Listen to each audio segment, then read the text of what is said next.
ayese aduasa 30 ena trenche mu aboafo ne so adwuma na ye wo mu di fi se asase mu ayemre afro abamu etutie mu na emem adan no so wo Afghanistan babia asase no wo so ye no eben wone Pakistan fo eho ena na asase wo so no nso emu do 6.0 magnitude the sentinel ama said asase mu apono na ensu ato na ateche ewo krom na afei asase mu afo amanu nti baabi a ho ayese kokko so eni esie nyina no edwiri nti ama adwuma no aye den de ama atwe nchemu aboafo no wenti Taliban aban na ehyen mon se amansan twa wonani ai no mra meboa wo mo ewo Afghanistan man no emu efise baabi o mu gina sese ne de emu aye den ama wo Afebusiafo yanko agudie mu ensemo ye ball na enra senior English Premier League no course no sei na ekowieye Brighton and Hove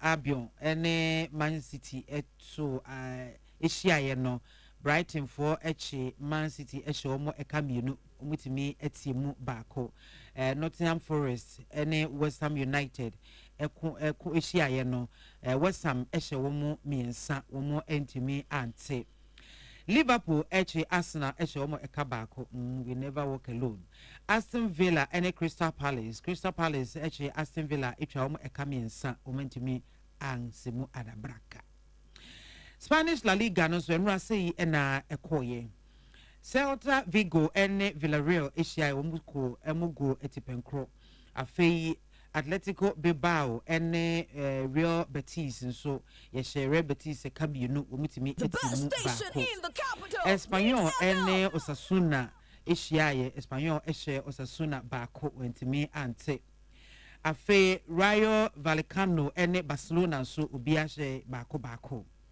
yemra Ghana High na watwewi yemu Super Cup no ye de hyehyɛ so eye bibia ni Gold Stars ene Kumasi Asante Kotoko ene hyiaye Kotoko eche bibia ni Gold Stars ehye womo eka pion baako aha ena agudie mu nsem no ye de esi enedie abusiafo kase bono esi akenkanfo a moti yenken eye me nana ya kunedu mene mambe biama kwafo yede aseda sports presenter of the year wababeji dankwaku yebo a Enes Bruce Smith enimado bema wabeji omu nyina adwuma na ene de ono ankasa nu ne ho asere se wa ya ade aha sa na tie producers ni nyina so man fans wa henti jai ene de ni tinom ada yede aseda ma medimafo herbal center na daroma medimafo same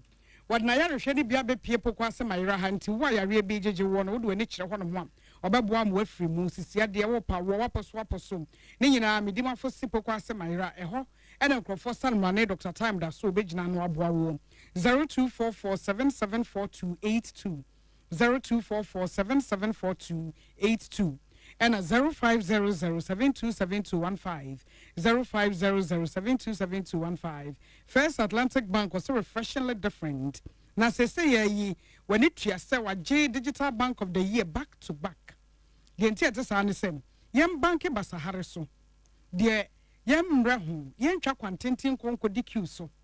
First Atlantic Bank for it dia ka ne say obe banki people experience no na be hu say ho ye. First Atlantic Bank, refreshingly different. Buy, stay, remove a free J.A. Biney Company Limited. Bamena, Essenica Geniasida. Wabwa my fear when the dear Jina ye. Medofway, would him say when the dear pa a yamasompa.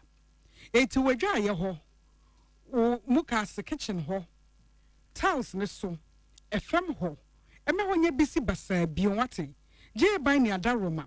Enya buy, stay, remover. Ye feeling kekani nyina afi ho mafia ho ne die ne gina brane afa new by 20 disinfectant emwamo wa dompani omumu omu din samona egigi yenyi wonya bi na wo disiesie fie ho no mu a eyi wo nyina kwa e wo stores akese ne nketu atwa ehu ahia melcom no nyina wo sabeka bi atufo de 020 8142913 020-814-2913 and at 0541 80 96 0541 80 96. Yeah, well, this way chocolate drink koko so fa so ye bebre anopai de ohia ka ho a eni so hye e ma mo nyina achi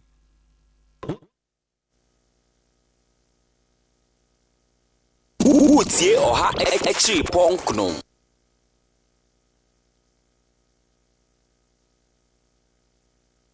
Ghana muntie na mansanya so adawro kofiaman homene so ejiji tonton sansan e wo neat 100.9 FM. Ghana muntie Ghana muntie Ghana muntie Ghana muntie.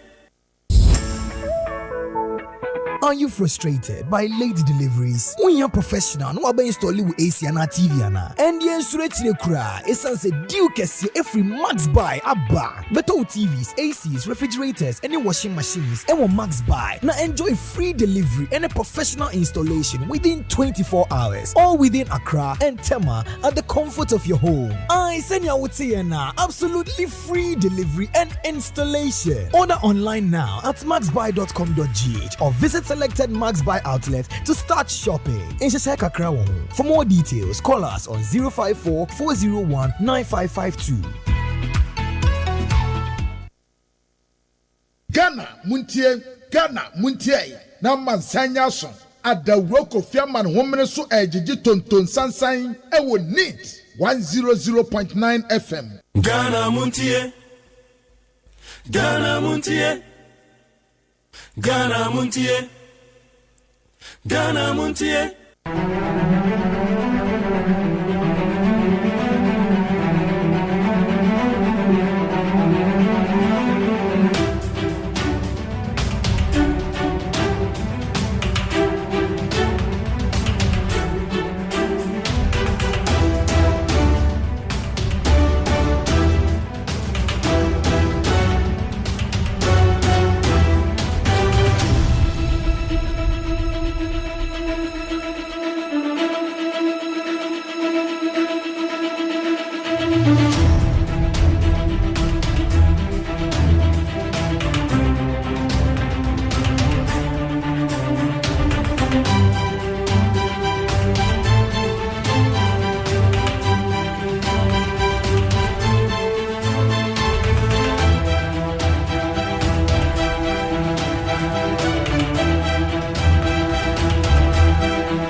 Right on a pay and walk about the Bagana Muntie so neat 100.9. And then time the DTI. Kafera. Yaba Baba Bedi Ghana Munkomo. Over the weekend in summer who do I call so? Tesa Kwatia by elections. I'm a call for no Mahoboa at saying. And as well to more. Enipa miensa na ewu ade ade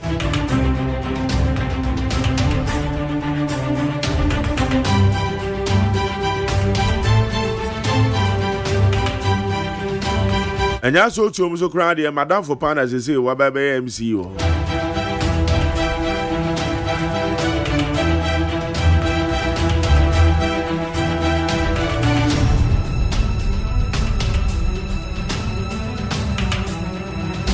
your best friend here beside what happened. A fashe any echoto to why I didn't pay me sa. I to one another one see do.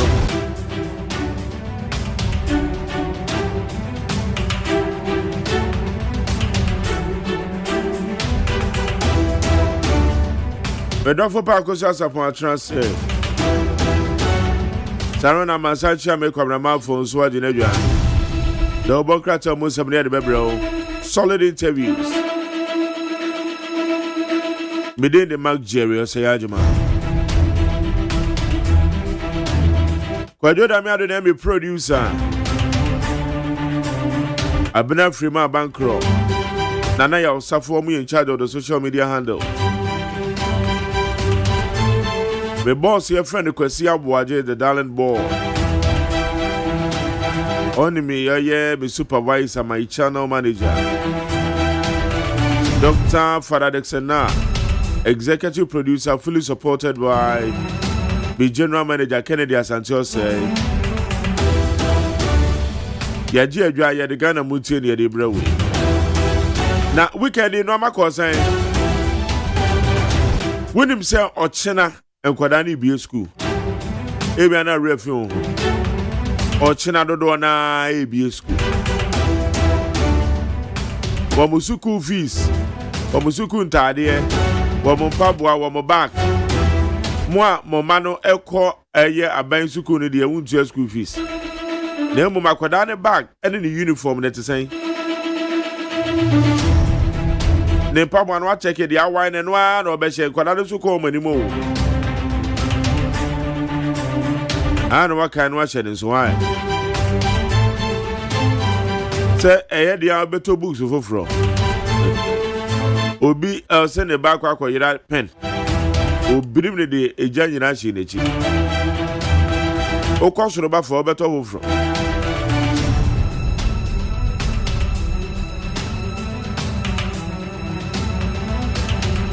It's a bit about time. I will for your way home. Enya me pa ochina ye mano one more echo school. Ijani a chenin so near ya on buanedi. A see and I am on buanedi a boy and babe. Okay, Ghana Montie Suni higher needs 0.9. It's a mouth where you're bedroom when you try to be 0201162746. 0201162746.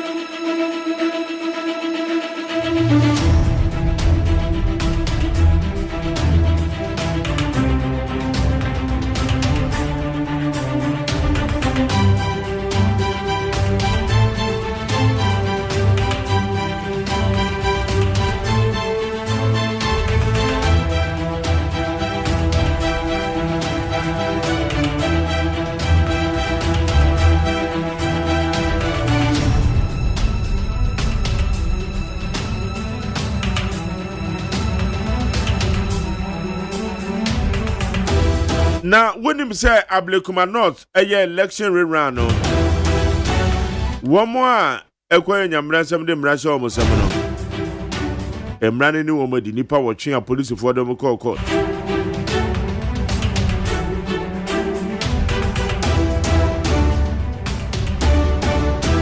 It's a court to the fine will be 6,000 Ghana cedis. He business as way they say or from power. If you cross with the almost 1,080 review 6,000 Ghana cedis in a court to the fine year. Will be able to have 6,000 Ghana cedis. Is it deterrent enough? Na one more so I can say Emrano as a why Emrani, but as I say. And then Emrani, dear, you okay, to winning Yanni some good you may do come on now, pay with need 100.9. You made a Freddy Ghana Montie. Yamo Aquaba.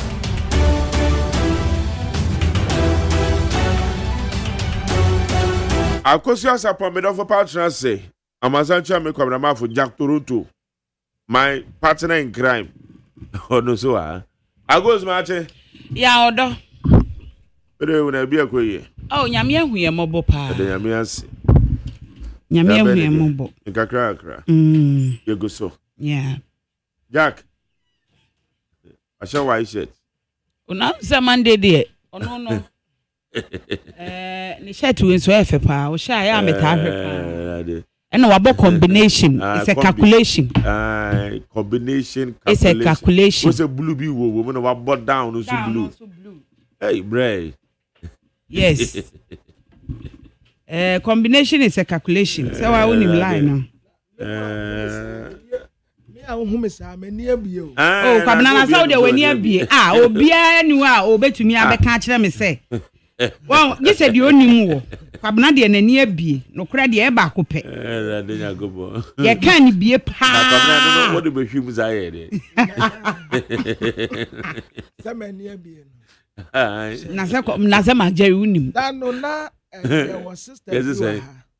Near friend Joey. Yeah, Joey. I was your way. Joey wa say o da so Accra ya. I think be 1 month ago, Michiano wo Lancaster. Yeah. Lancaster. Okay. Adana de bi o ka cho say wo ni abie pa. There be na mesem pabuabi. Me ba afufro no. Okay. Opa me ho afei o hwe me din na me se me mpaboe na Sister Ivy. O hwe me se ya na. Efe me pa obi a ho a na nipa kro hwe me. Eza. Na me se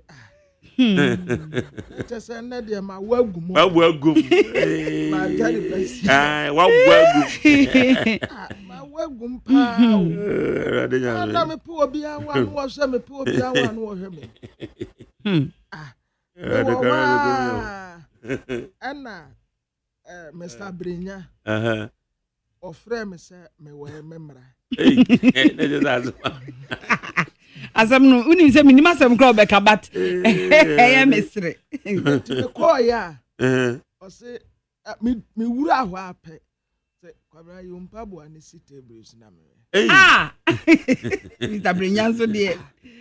Anna me yisi ho. Na jaba one day ajiwe bia. O say sana o makeka manat.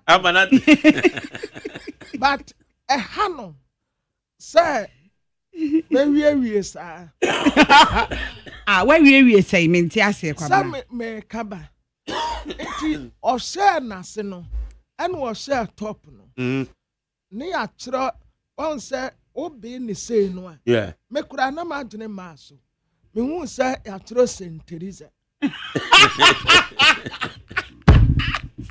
Enti ya atro St. Teresa bi won. Na me say asama ba.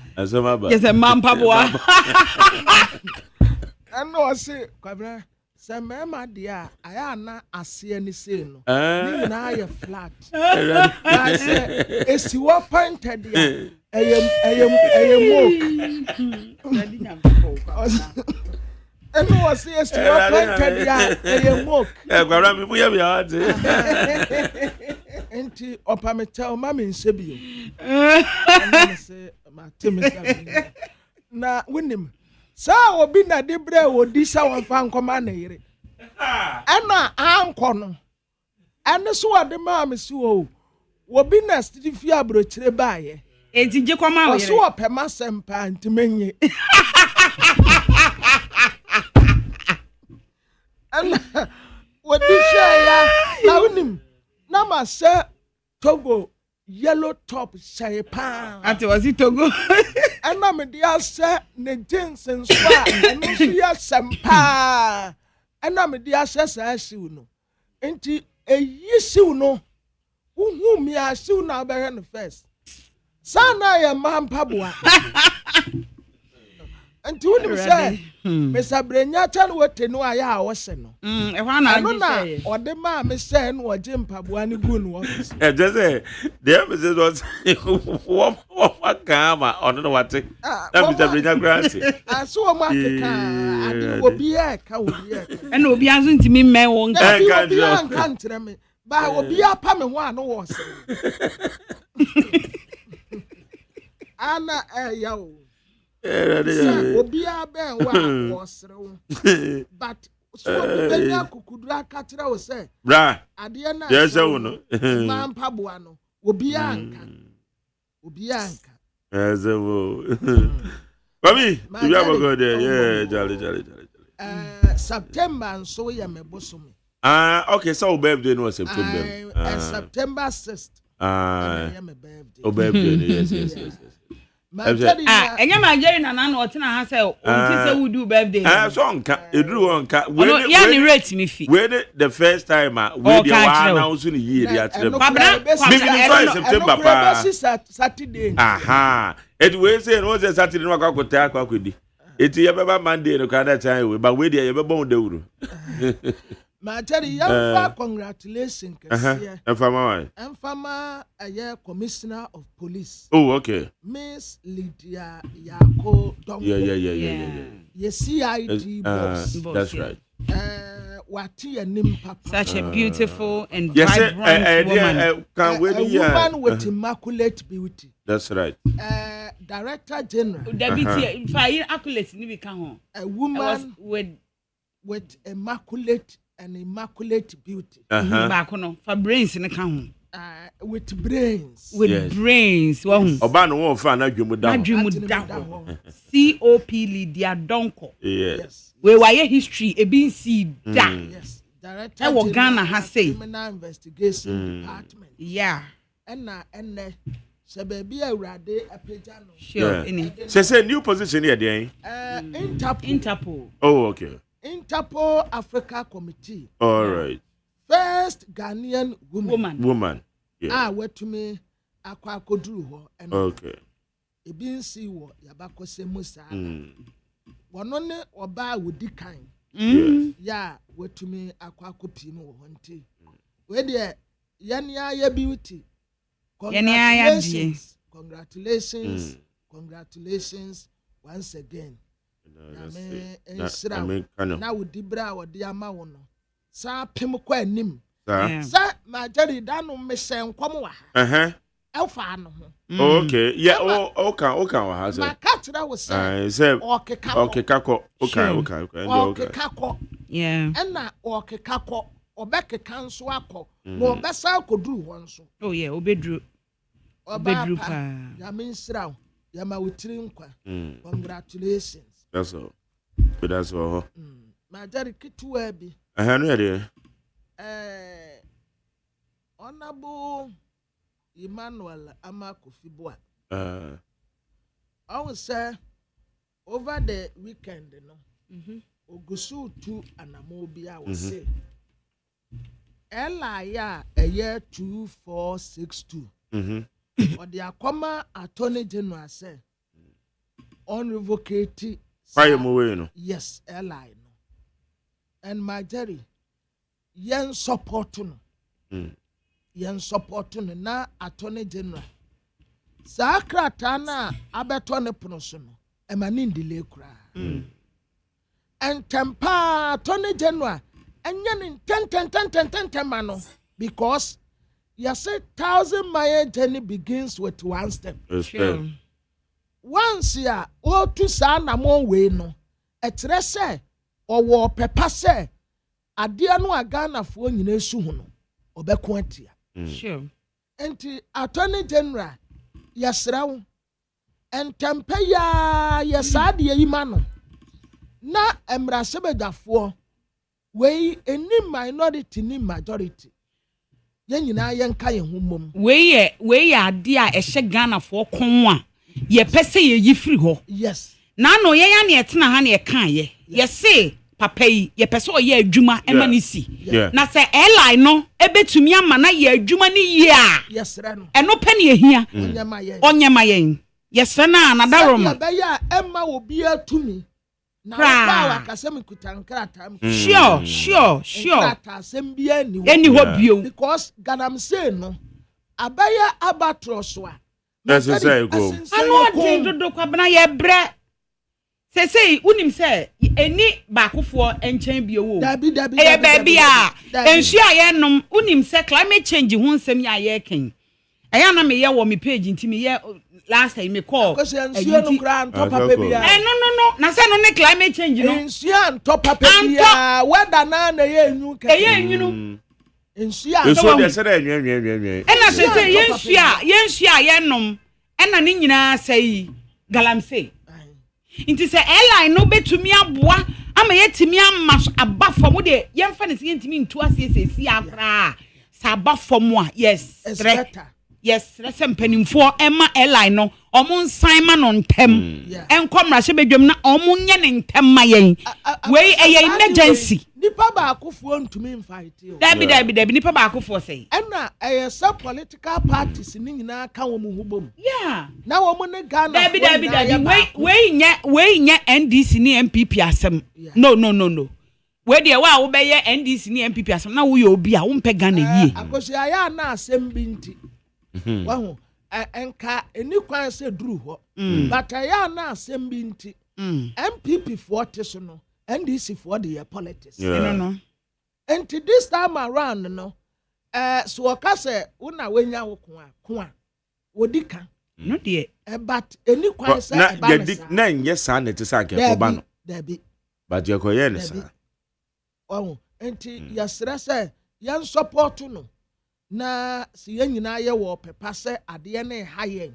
enti ye pesi etu ase a ene ye nya ne we need that support yen nyina yen ka ye hummom yen nyina yen ka ye hummom se de be ya ye be support ama ade we ye free ho ama ye na enye sa ade a ebe ha adwene pa okay ana ayi kwabena me say ye wo fa Nick danso abiam ene da ubon krata no ye de nfonyini aba beto aha Ghana link eno so wo mo kasa fa ho Ghana link ba kwabena me nu mienu ne Ghana di hye nyina be di adanse ese enye nne Ghana link enye nne omo ba ye wo ma ye adwuma omo ama enne yi se ukọ port so ukọ union ma no ma dey dem side comes no ta ICOMS nyoma wa ye nyina no o se o ka de akere stakeholders nyina se obi anka na komanto ne yem na bibia da ne da ICOMS o mo sesan ya na akwabena wa hu so o ma sesan akosia wono kura woda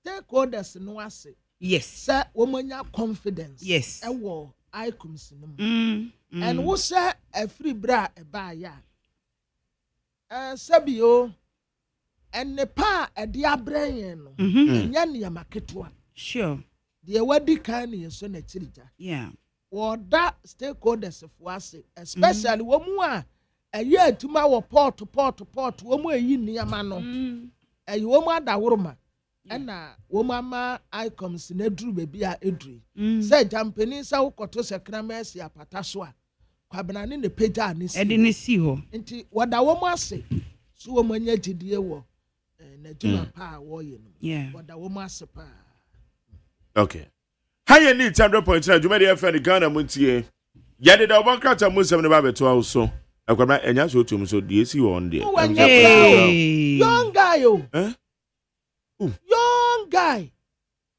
ne papa na ye ohini o e wo so otu ne ba boy ni ne ba no so krampo ye ohini o ne ba ne ye ohini na according to media na just bibi wo ho dada o yes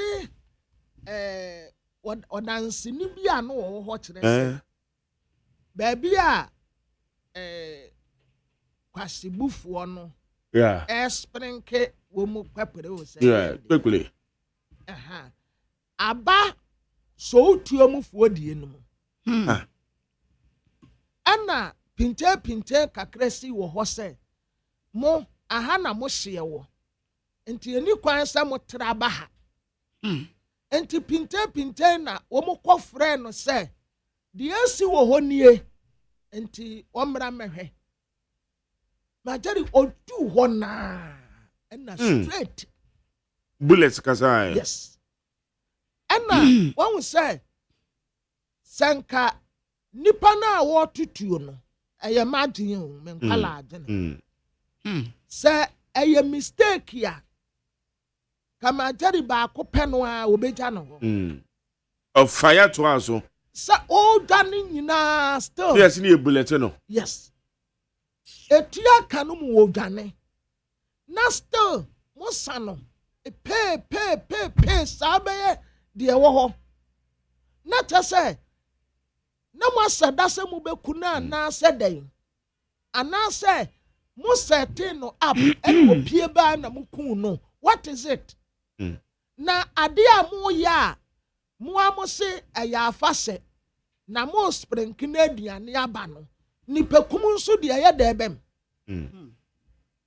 ne pekum ye de bem ebinom di wo mu di afafefe hwiensi bibiansi woduma ase edi wo mu ye na ha agene ye Friday na wo mu block e kwan no yeah but still yenya access route a traffic wo mbate ye koy etututuo bia nkoso basabasa bia nsi enkofo miamia woduo bebre ye wo mu de eba ne sen na even krampo se mo sprinke ade a etuo na ekutakuta mo de ye den na no kra o de mama nkama no ntumi mo de tuo no ye den wo ho mo sprinke ade keke aduane mo se mo pese aduane ba etuo na ekurakura mo no a na mo di gire nyina wo no na mo de ye den yeah some Majari Ghana Police Service wo ho esese wo mu yire saade ni mu yie normally wonim se wo mu ye saade ya wo mu ana guide wo mu o sa no mo police for na guide wo mo request for police protection o sa fashion de ba anti police protection wo ho no mo a ada na mu san kurakura ena police for nso a mo kɔ ho no se tuo na ekuta wo mu no dia na mo ka kire won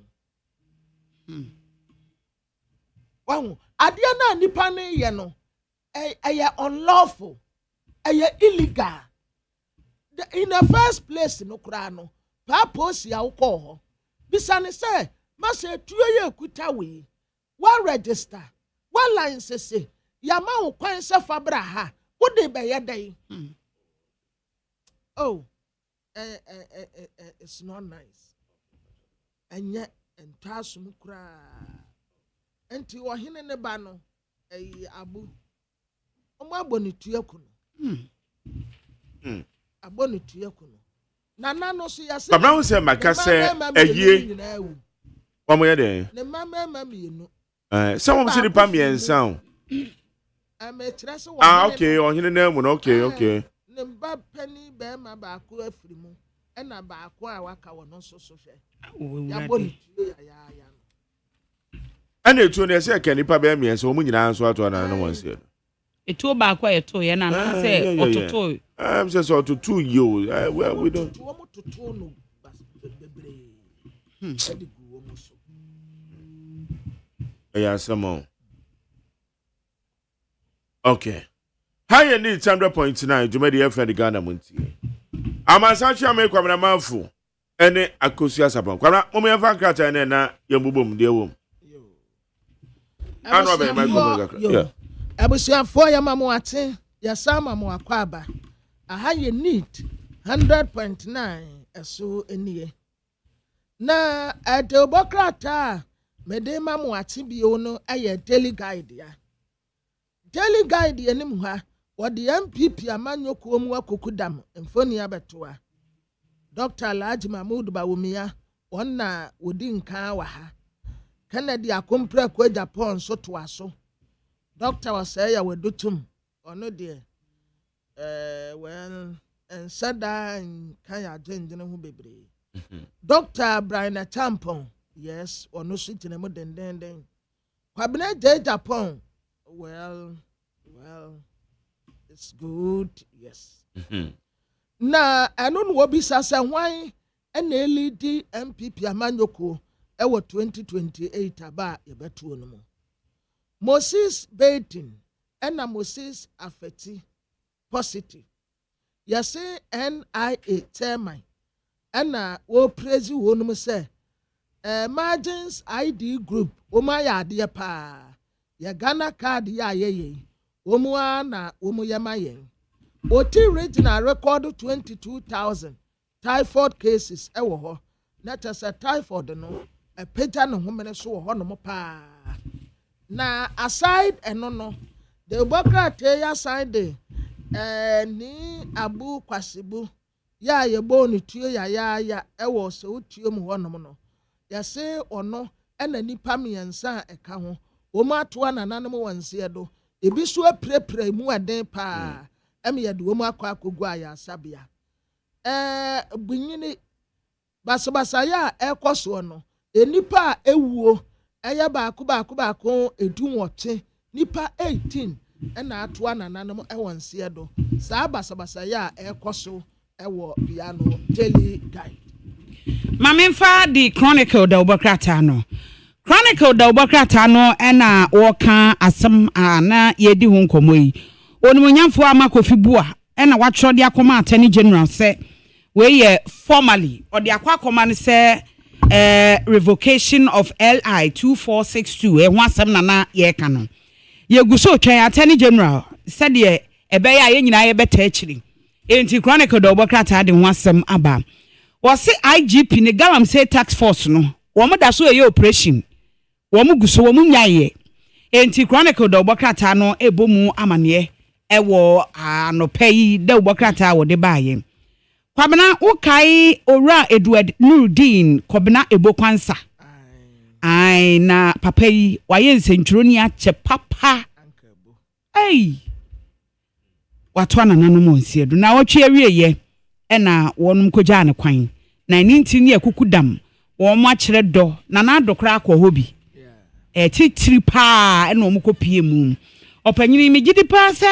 wɔn oni wɔn ayɛ adwuma no aban aba enti wɔde ho asɛm ɛna wɔn na half page ɛwɔ chronicle the ubokrata ne mu ama wakyerɛ na na ado ekɔpie mu ɛwɔ hɔ owura KT Hammond ni mfonyini ɛda ha nkrofo bebre ninti ne akuku dam edi ne dɔɔso ɛna wɔnom ɛkɔ ya ene chronicle do bokrata no abomu amane na adebokrata ya frɛ ne sɛ Ghanaian point anim ha ɔde enek danso agye wɔn na ye group chairman ɛma ne groups of company no wɔtɛ sɛ wɔda stakeholders yasepa Ghana Link Network Services na ye operators operate integrated customs management system icons what the stakeholders yase especially importers and exporters freight forwarders and womo aka nyina se womo adawuru magidi a womo nyaaye e was to medi enu no eno na epagya no ama na duru ba bia waduru sisi yi wada wonum ase wotre se efri sabrede kono wɔba bayiri ne dwumadie mu pa sɛdeɛ bɛyɛ ho bɛba mfasoɔ ɛde ama stakeholders no enti wɔn ka wakoma nto wɔyam oyi ne sɛ apaso adeɛ baako obiara bɛnya mu mfasoɔ bi His Excellency John Dramani Mahama otu kwan wɔkɔ aburokyire wodi nkan kora kɔ Japan ansa na wɔba abɛsia kɔ Singapore ne yasiska wakonya a wɔde ba no enye sika ketua sika no dɔɔso na ɛyɛ 1 billion investment deal ɛna wakɔ akonya ɔde ɛbrɛ yɛmpere no Ghanaian point de bokrata yenim ha ɔde chief of staff ononyamfo Julius Debra ɔde ne mfoni abɛtoa na schools wa ahodoɔ ɛbɛyɛ ekua ɛwɔ mu ankasa wɔ mu mfikyire wɔnom the friend say school garden anase school farms ya womu abedidi mu nkakra no wada saa dwumadie no adi ene wotre se ebeboa disuafo no pa da bia tese yekukuru sika kɔtɔ aduane wa bra ye won saase a ededa da school no mia wonom a ebetumi aye kua wo so na no ban no aye ne yankase yedi na no ene wo ka kyerɛkyerɛfo ne se sa akɔda bi ya bɔne no wo mu panese no a memu omu ntwa adoma no anya sa akwada no behunu adɔ sɛ ɛyɛ punishment na momu hunu sɛ ɛyɛ kuadwuma a ɛbɛboa wɔnum daate na de anika kora wɔ mu ne sɛ wɔn na bɛfidi wɔ man na aban so sɛ wɔnum bɔ sɛ de obetumi ayɛ de aboa wɔ mu amu wɔn anya nnɔbae ne bi adua no aban so bɛyɛ na fam de ɛde aboa wɔ mu wɔ abra wɔ da saa dwumadie no edi de bokrata Ghanaian point anim ha wɔde awura no mienu Solomon Kwame Asomadu ɛna Bernard Bediako no yɛ NDC parliamentary candidate last week kura wɔn yɛ ne 40 days kumi 40 days wɔ akwatia enipa bi kura akɔhuro wɔ wura sie do nkatia ɛbra no wɔne ne parliamentary candidate no ɛba no Womudru one ma pena ho mumfri yanko. Monsoma anyade. Owuo de nkabo mu ba. Nti adan na mu huro wura sie no nkati ane parliamentary candidate no. We uhuro no na yede. Mo anyade. Na ai info ese NDC ni ne bewini.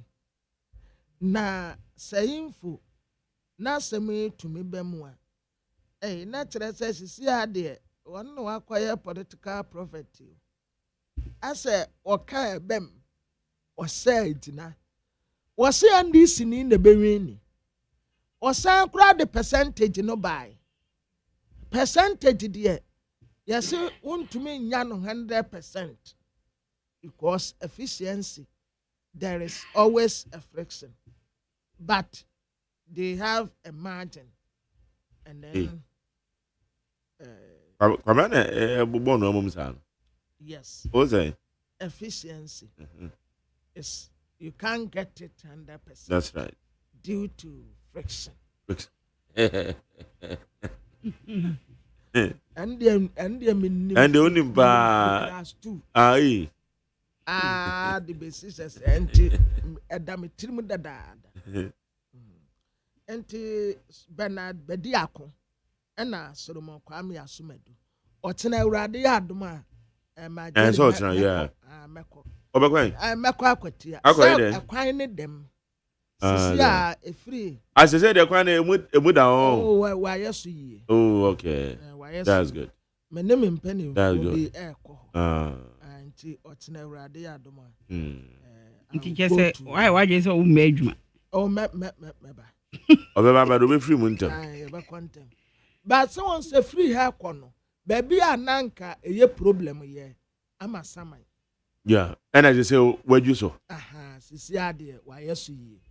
Nti utu free ha kra wo de ye ne aye nko speed be 3 hours de na wadu. Yeah. Say ebinum wo mu ko speed yo. Nti akwatia ekwa we ma me nkama no akwatia no ko speed yo akwatia no okay me well akwatia ma sa o de 3 hours adai kwabena 3 hours kwabena na ogwadu ada wo wi asa kumase na wo ko ma jari wo de 3 hours ko kumase kwabena na se mekra me de me metimi de 2 hours 45 minutes a group masida all things been equal that's on betcha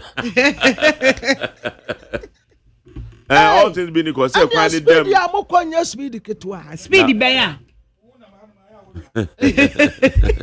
oh oda me ha ne yai oh to adwunim to adwunim hey anti why the yeah yes ayi na bewini Bernard info analytics for the buy musa da kwa wo mo ka sa no wo ka se ebebe mu ana emmem no ewurade ya adom a wotena agro ne form and yes pepe agro ne form all where your friend is saying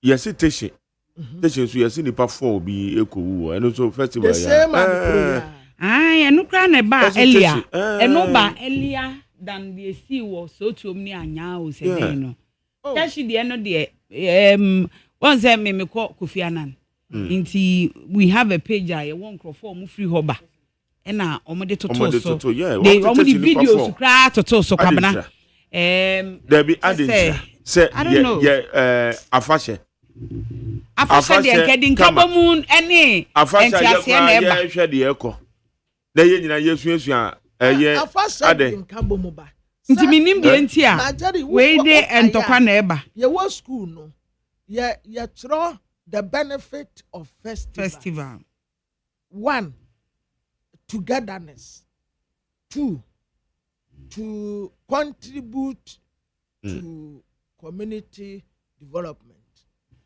3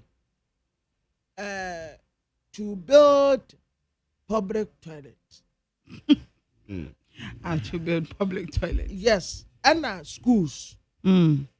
And then 4 to yegun sample you can say To pour libation. to pour libation for our ancestors. Yeah.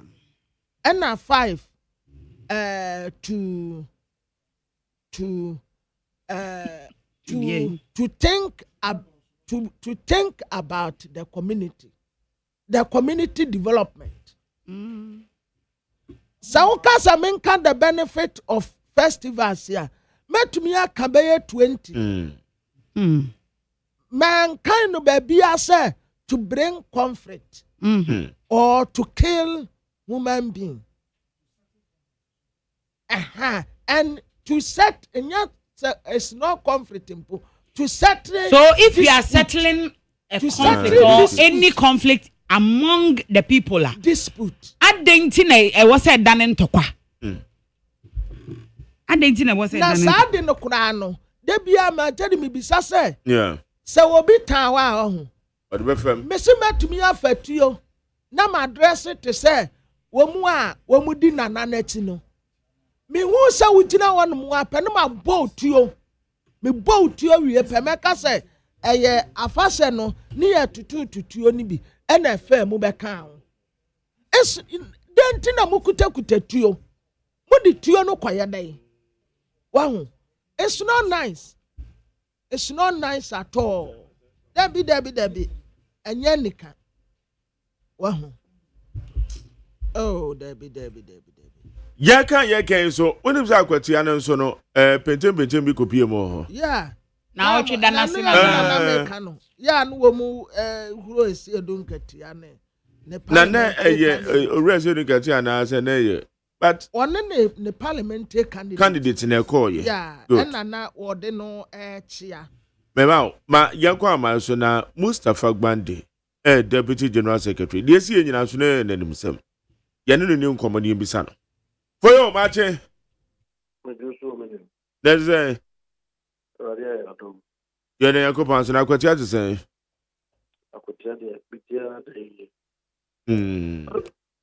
Na eba ne say a mokwa yi ase a benje bi kopie mo ho. E dey see. Mr. Stadia unim adande da biya. Amanya jumadiya. The bank kumne ansanifa. Even though say in ayente ya basa ba kusuno. Ati bebi e gare ya. MPP fona omoje sabe unless they are commit. Said your name NDC for be cry and I say MPP for. I don't know. So I feel that 1 week no Saturday. Later on, any people said Friday. Na akokra akachira ya say yamo abo na ndi kanko. No ko rally biaba. Me Yamin and Akugan and the regional executive the call. It be really a coach at MP before the attack. PNC. Pana a year more body as a so after having a question. I check and a national chairman at first on a person in a pre-Christian. I feel in a national chairman Ramwa on a parliamentary candidate and people fully ask for respect. Almost a grace almost almost. And of course, will be on fun and fan cow because an uncalled for, misbehavior. Now, national chairman transfer and the bomb was our really sorry, I got to a company. So, that was what happened in a year. The most important thing is that they just wanted to do that to try and intimidate us because when maybe on one level say a violent area, the only aggressive. But you don't, and the Muna, I want to say, X-ray, and as the national chairman, I want to say, we are used to some of these things. See, if you know, for try campaigns to us, Yamia Dumois, the Cocotu Yabari. It is very clear that MPP voting for more election. I've heard Secretary Japan, Nana B. Mustafa Salam, and I feel to the basis. I'm more concerned than you radio. Now, I want to give you the assurance that NDC is only committed to winning the seat and nothing else. We have not come here with any preparedness of violence, and we don't have any plan of that nature. We will supervise and make sure that tomorrow's election is declared in favor of lawyer Bernard Badiako. That one is not negotiable, and it doesn't matter what they do. But lawyer Bernard Badiako will be declared a winner of the election. Because I know here the Friday, the first time, MPP executive, about Hanum say. But chief of staff, this is the second time. Our national chairman is spending over a week. We have been here over 2 weeks. Our command operations team have been here over close to 2 weeks in here. There are a lot of activities that we have undertaken in that constituency. The differences are very clear.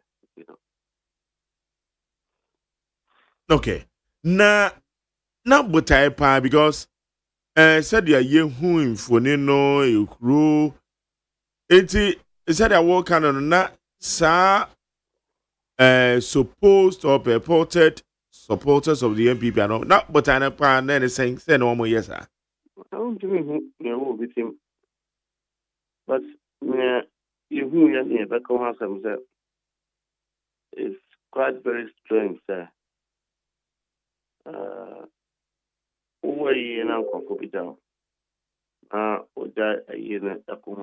It just so means and demonstrate their nature and who they are. But we are not like that. We are very focused and very reserved. We're not willing to be distracted. And yes, we could not have responded squarely. That is not our nature. Two. Jene akokrana or namno ayobia or ye ina ya papa. So be as you do boo ama ya papa. No NDC young person was allowed to go out of order. Whatever it is that idea ubie who MPP studio mbany. What baffles me is that a severe then they will come and be crying foul. And when you do all of these things, you demonstrate that you are violent. And when you are dealt with, then you come back and you are complaining. But we will not do that. We are focused. The most important thing is that every we need to never cry. Okay. Na sabe no so na party mpanyefo ni bi ho. Woman tie omo supporters here na omo yesa. Because I'm a patch on. Okay. In fact, Nana B is the original chairman and then Kodiane I'm a patch on. Okay. Emma or him and now to jump grab a patch on. So I was shocked when I heard Nana B said, because we're not dressed properly. That's why they were protesting. I think that it was not a fair comment to have come from the Navy. But knowing who they are, they can say anything and everything as long as it suits them. If you were justified in your reaction, that is the alarm of patrol. That is the alarm of patrol. And yeah, about to be violent behavior. I don't think that anybody in the MPP should let us go back to that conversation. At least for the first time, yɛnto aba na obiara nkɔ fie. For the first time, these whole violence is usually not related to the election. Now, say, out of their fear and panic, they will be the ones to start violence. It may not order well. So it won't be the best thing for anybody within the MPP to contemplate. Quality politicking is when you do hard work. And for us, that is what we have made. Madin, we went around, campaigned with the people, and we are sure that we win. That's what's important. Okay. Na enwe no enoma ekosen our grounds. And this FM. Oh, yeah, the team was in. Yeah, the team that final rally. I said I'm running action in the campaign, you know. What were no final there. To be a block could take a position. Yeah, I already said. And could return in Mediananka, lawyer Pediaco, a bit MP4 Aputia, in Buffy. Na info analytics for surveillance or no? Is it anything to go by? A projecting more candidates. We're not surprised. You might be ahead in tea. Now, any surprise will be a assessment for the results, no answers, our responses. So, initially, no. Well, first word, no, it says that MPP was ahead. So we came and we worked, and the things have changed. The message is very clear. MPP are down on them in the last 8 years. If we are complaining about development, how many in the last 8 years? MPP for. We all know that. And we all know that higher than our backyard. One day I'm wow. We also know that candidate MPP for the impose or more concern clearly a substandard candidate in terms of quality politics and in terms of understanding of politics. He's nowhere close. Now, so the people who go for quality. Lawyer, so lawyer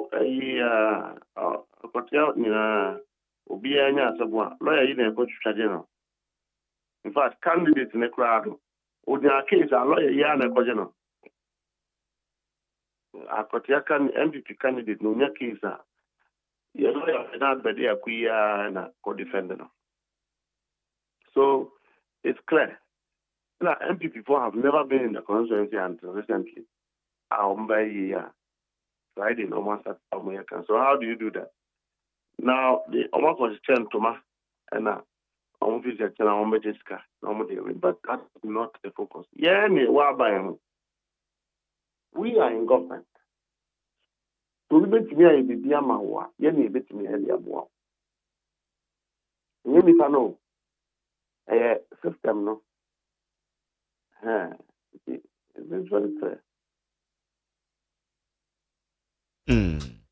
Okay. Ejina just say mono na anyewana so far said ya okay. Mahubua bambofo nhia mudi omudi National Peace Council cry so yenya ne tie se wo mo ebisia ma na o ma hia mawie.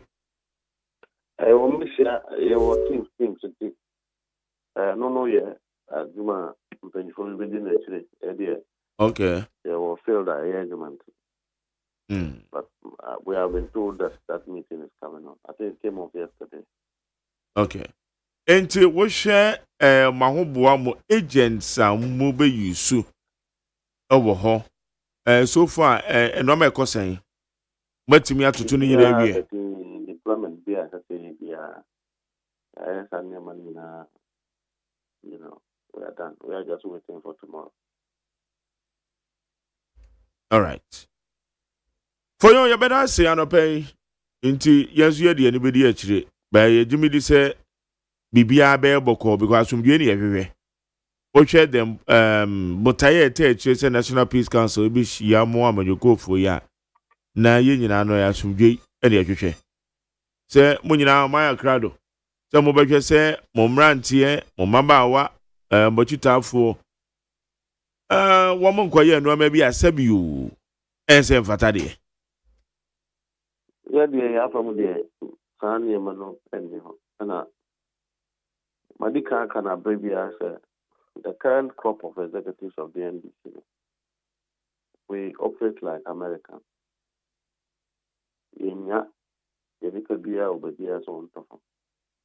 That is all I can say.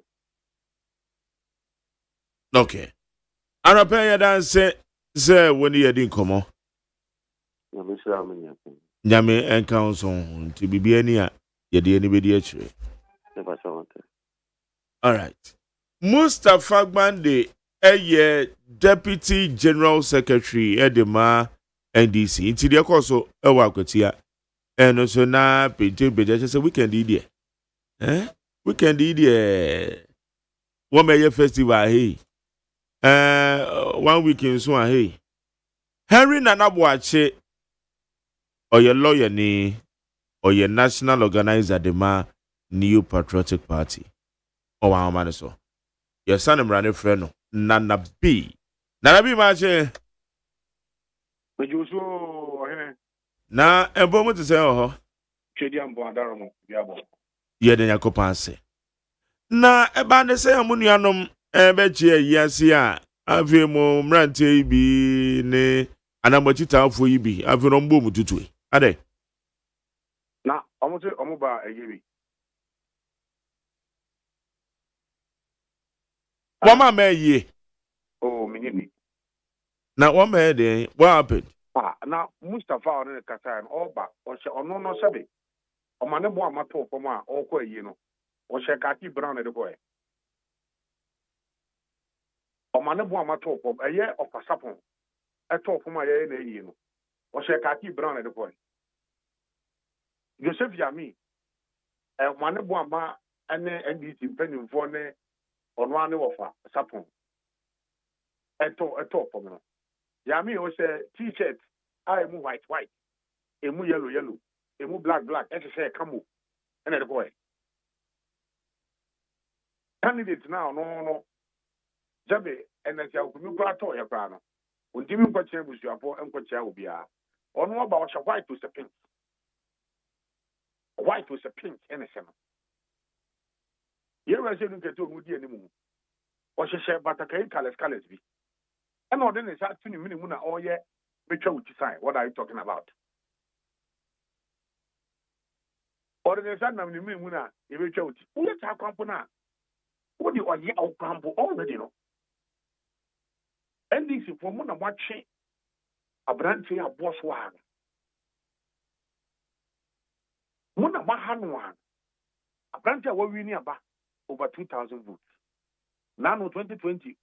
Udim kugu no kotena fi no ayi ne dwuma yi na ne wadim kudimu a ya twe na bosoa pete ye ti na konyo ekwa fi ne sam en ne nam ase sa candidate edida na no e wo radio stations en nam ase ni mu meetings mu say oh akwatia de be ba election nche bia ye be ba election nche bia they were protecting against the inappropriateness of the addressing and also of omogesha. You were saying that Jagesa, Nensanam Nimuno, Sabi, or your penny, Isiano, Ne Namanyo Kumu, or president, or presidential candidate. Yes, and you mean you obey the other woman and I'm Manchaman Jebino. Adi Yam for one we are now quite present for what I said. Your crown, dear, if you take your branch in Uprimun, Covagas was a yampa. But no better than it is a yampa. One artist a branch and in the Yako. Yeah, in the crate. It's a time to be an essential. If you mean me, so way you want ye by ye, Yenano, Ecochiamo, our party of it. If you, yes, Ako, a year, a year. Which is a to come on. Except a rewaba, and the Muyani there. On our banner, what you say, a batagay color, Yami, as is a entire color, is a tamu, and now Mustafa is on the Sunday on the group.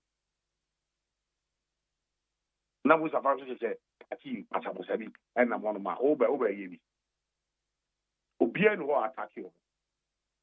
It was a protest against their actions down by on ye any inappropriate dress na as yam wire ho omo anu ton say they were invited, they were sent a card. You too suffer kwampo na was nka wutimi bobo an say ya too suffer media share meta na dia ye kwa yi ndiem bobo ya ho ni nyem kwa yi me ya too suffer o say bra na wo ba na afi na do nsare na mo mini na wa se ntade basa say ya. You think the people will not protest? Obia no attack you. It was a protest. A protest against wine ma fadie na enti keke. Any on the second nam no kom na wo yi afi aye dia we ho na do nsare na mo kom say metwa oti. Na you mosquito bar days you so be na me nchen na oba be tiam pe de bofa. O ye bi o menim e ma me hu yi. And media na capture no obia hu yi. Ah won san na mo kom say. On na mo kom say. Look, NDC boy Eddie eye energy okumi nya wadi nania. Ochina nya me aduma abato aye kwa akoto. Enra na me chade. Etime de ye campaign nyina no e ba ye. Na senya ebi wo ma da na eye no ya anya ne sa enra anopa no ichine nsori so a de yentim nyina kwada homo akwaje mpaibo. Wiane mu hono na afi kuko nkrumpu so a porto preman ko sechipru ba na man dwenase ko podase ni omo ko di nkomo efi hono ba ye wenchi efi wenchi ba takrasi itakrasi before wenchi ne omo yakoswa be ansa ni ewi kusi nta ni ewi apatia abewi ewo bodua pro enti nyame adaroma babo aye bo na se nyame beto nsupa ede agu eye bibia ye bia so na enra ade ba ku bi so esi o wonse omo ye advertisement bi se euro mampani be ba ho aba bebie DVLA office bia no ni so hu ya ana wa ho. Well, videos in the man bi. Na hu se euro agye mo Me patro JM de me hu say enam mo na mate say oba ho no aba bed commission enra mom. Na mate say na mu yi ba enra. Na nyentia ye nyaa no ese omo bodwa omo twen na omo ama ye no mu wi ye na no so omo so be ye omo final rally bi ewo eye boadu aho enne am no ka say ya tu petrol mu ewo Ghana pan na nyina mesre apatia ne ne mpata mu nyina say ye kwakwato aba e dia hye ns ya okumi animunyam ne nua oba no so owa hofama odafom owo som honhom eye impuntu oboshe bia eye ni nua ns ya okumi hye obebo mo na impokra no eye ye maame no mu di dwa mo ye se ye be critic fund ne dia mo no di dwa no obe no mo na enne petrol mu ayatui the best akwati afose they to punish the government for this insensitive action. Also, my buying bar or the petrol year politics. And then miners are a wukuma, omuto diesel, omuto petrol. And then drivers a wukuma, omuto diesel, omuto petrol. Trotro photo diesel, omuto petrol. Hairdressers. Obia wutu kada. And then you have to petrol more than 5%. And that diesel also at 4%. A few months, young to petrol that will be 3 to 4 times. Yes, I crowd are the 4 cities attack to 1 gallon of bias. Omo ye cocoa, ɛwɔ ha bɔhyɛ aban hyɛ ɔmo ne sɛ aban bɛtua 7,000 ama wɔn pɛ back na ano ɔmo kotum a ɔmo de 100 Ghana cedis pɛ ɛna de atum which is an insult ɔmo punish aban for that hwɛ minus ɛwɔ ha sɛ gold board buy ɛkwan a ɔmo fa so anan kɔ ɔmo tɔn gold sɛnea ɔmo si kadi no a ɔmo tɔn nyɛ sɛ ɔmo hyehyɛ biara na nkɛ 13,000 ɛnɛ gold board buy ma te sɛ 8,000 ɔmo sika no so ate abɛ 5,000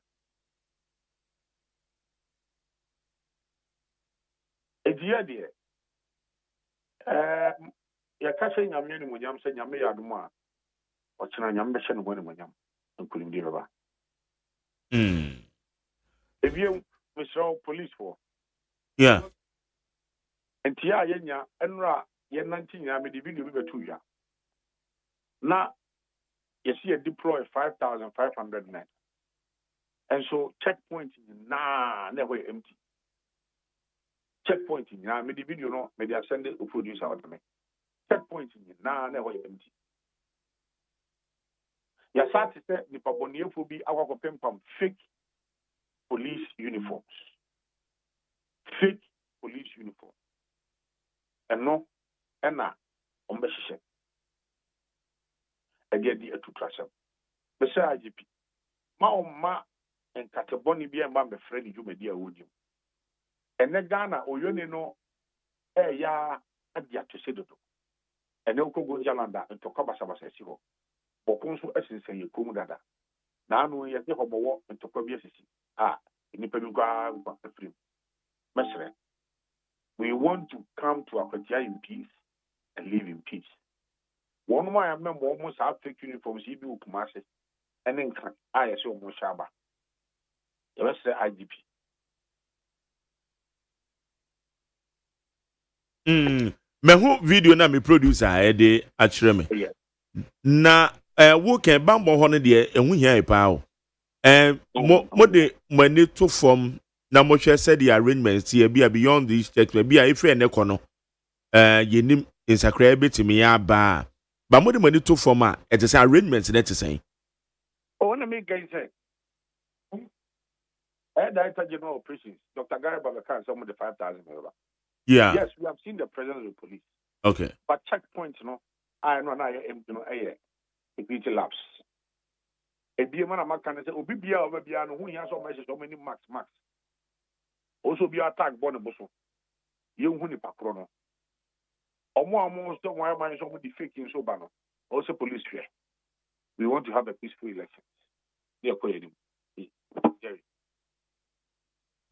okay na enwe yo all right nanabi enane ye no kasa no nanabi ya national organizer edema New Patriotic Party na ono so arrangement e course into on there or say ore see do nketia any the team including Mustafa Gbande ne Joseph Yamenom ne ade e call ye no afade na e se omo ne de na enye yie bi na no mo ba wo mo ne na ma no be fam but won say ade no so kwamna campaign wo mo yi enti okay ebi anomo so ne na mu wo mo ye campaign ba wo mo ye say wo mo kwakwa tie ye na se but afade no ma amfa ana womo ye tuntum na nka omu ya no makose sa omo ho no mbeti esimu na ga omo ti esimu ana because as omo so ntumi womo ntumi fa tuntum no so nkonko e campaign it dey two things either say okay ye be she tuntum ye wi a na yakọ na akwa sa no ana ye koche ye na se wi na ko sa na say won be koso no ma fa o ma fade a na omo de na me bo ntoa no mo de adi afa yi na so no makwa chia edi eno na ekwa attract say ntutuo ebo no ebi do Mustafa Gbande ka say mpa na bepa omo chew ena ka na me ye bisa na bia say owura baby nti akate no eti Akwatia by elections and matters arising say ye hwe amenyokofo ni nyina de wo campaign aba na wiye because said am ran it no ade e be chi na ekoto aba enye campaign enti won't be ma publicly say oba be campaign ebi on befa kuntu na se ye ne kakra de but publicly no won't me enkok say wo kwa campaign Eti ano so emunsem. Ena ye de abro nti ye hwe. Ye nyina no ye hwe National Peace Council for se wo mokwa akosi amanyoko fo no. E de ne be free maba. Agos. Abayewu. Enti akwati ade no. Ye hwe ne mse bibia betima kama. Na majere enra no mutumi kwa commission ayi no. Eno na mi nya update ko bi. Yeah. Because fly nene nam saa. Yeah. Ena obi kura be ye bibi se wo mu be ye no enra. So I don't know say nya ba so ana say nya ma so. Because say president call Yankee Betty. Wow. So president call Yankee the tie bia no. Nanka ye beti emunsem. You see? Nti menye sure say commission any ba so. I'm not too sure. Oh, say na ye nya ye report e bi o han ko tire mu. No nam say e be ye Monday ye ne. But ewia no mu wo baby Saturday ewia no. Ena mehu abrantie bi a na wote DVL for office ho a na wo ye breaking news say commissioning no ebeba so instead of Monday no enyama so Monday but ebeba so Sunday ria 2 p.m. So minim say sa pepepe na eye yo say omo ye ni bibi fufuro because kwamra say na make say president call ya nanka likely okay be better the across so I believe say them say sa commission na ntimi amaso but you better try na ye na reporter on our grounds akasa na ebisa say e de na ekoso okay you betimi anya sa info no okay e de free ho na yanko anya so otuom etututu ekoso Emmanuel Adote Alote your body pa ono ana oye municipal chief executive ewo enya sotium yanu ni nkomo ne ebisa no osan eye the head of municipal security council honorable Emmanuel Adote Alote mache reduce brand it say na me ado na muzu nyame ado mo le say ye watwen mu a ye hwese okọ ne beba na ye pay the courtesy call to anya so to you mama fa kwanya winchia ni my phone na that's Mark Jerry ni mama biama ni ofadame eno bibia eti obi an ope that's pa na ede na esie afahye na enipe wu won peso ayisu ede na esie Jerry, on say, Bibia a fashion a course where the Quanisi and actually a Ganof, that's trouble. Ganof a trouble constituency. That's Omanjo. Okay. Omanjo area honor. Omanjo station honor. And I in the Quanisi a Ganof. But so too, any Omanjo, a share border around Mambu. Where Kai, so to Mambu, area honor. That's where we share the boundary. And in fact, we're all taken aback because you picking intelligence 2-3 weeks ago. The many security couples in divisional commander and Kasai by Odoko divisional commander. That's Yaya Papa Kufi Sapon. So Odoko divisional commander and the honor to commander no report him Odoko divisional commander. We had a meeting, extensive one. I even referred them to go and meet Ganof MC. Honorable Apiti Agbo. So Mushiana or Musumudin Komona, then putting the right measures in place to avert any. So we're taking aback. In fact, Omanjo Hono, Seramika Ewo and I cannot know. Omo chieftaincy issue a crazy. There were years ago. And Bakunsu, yes, you know, him recently. And I didn't talk. So, me, like I always see when I meet them, Ejuma, Ura, Mama, they shame them. No, I'm not to determine who is the rightful chief, but to ensure, say, peace will prevail in the community. And my police commander is 49, say, Omunto Muhansina say, Obiansi already a fashion. Then the best thing I ever say, Obia, everybody should be confined to his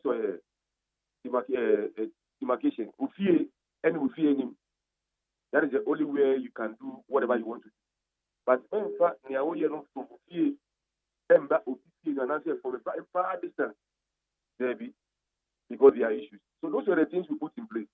And if you say then everything is working. Only for me to be told because issues now constantly. I hardly partake in that in the festival because I name particular chief for ABI, may call it fee. Maybe I many times you think calling in answer because I'm going to meaning say, it's my shame in them, no, partake his side. Mostly I don't go. But we have the men on the ground here, monitor. Miti, the national security assigned to the constituency, you know.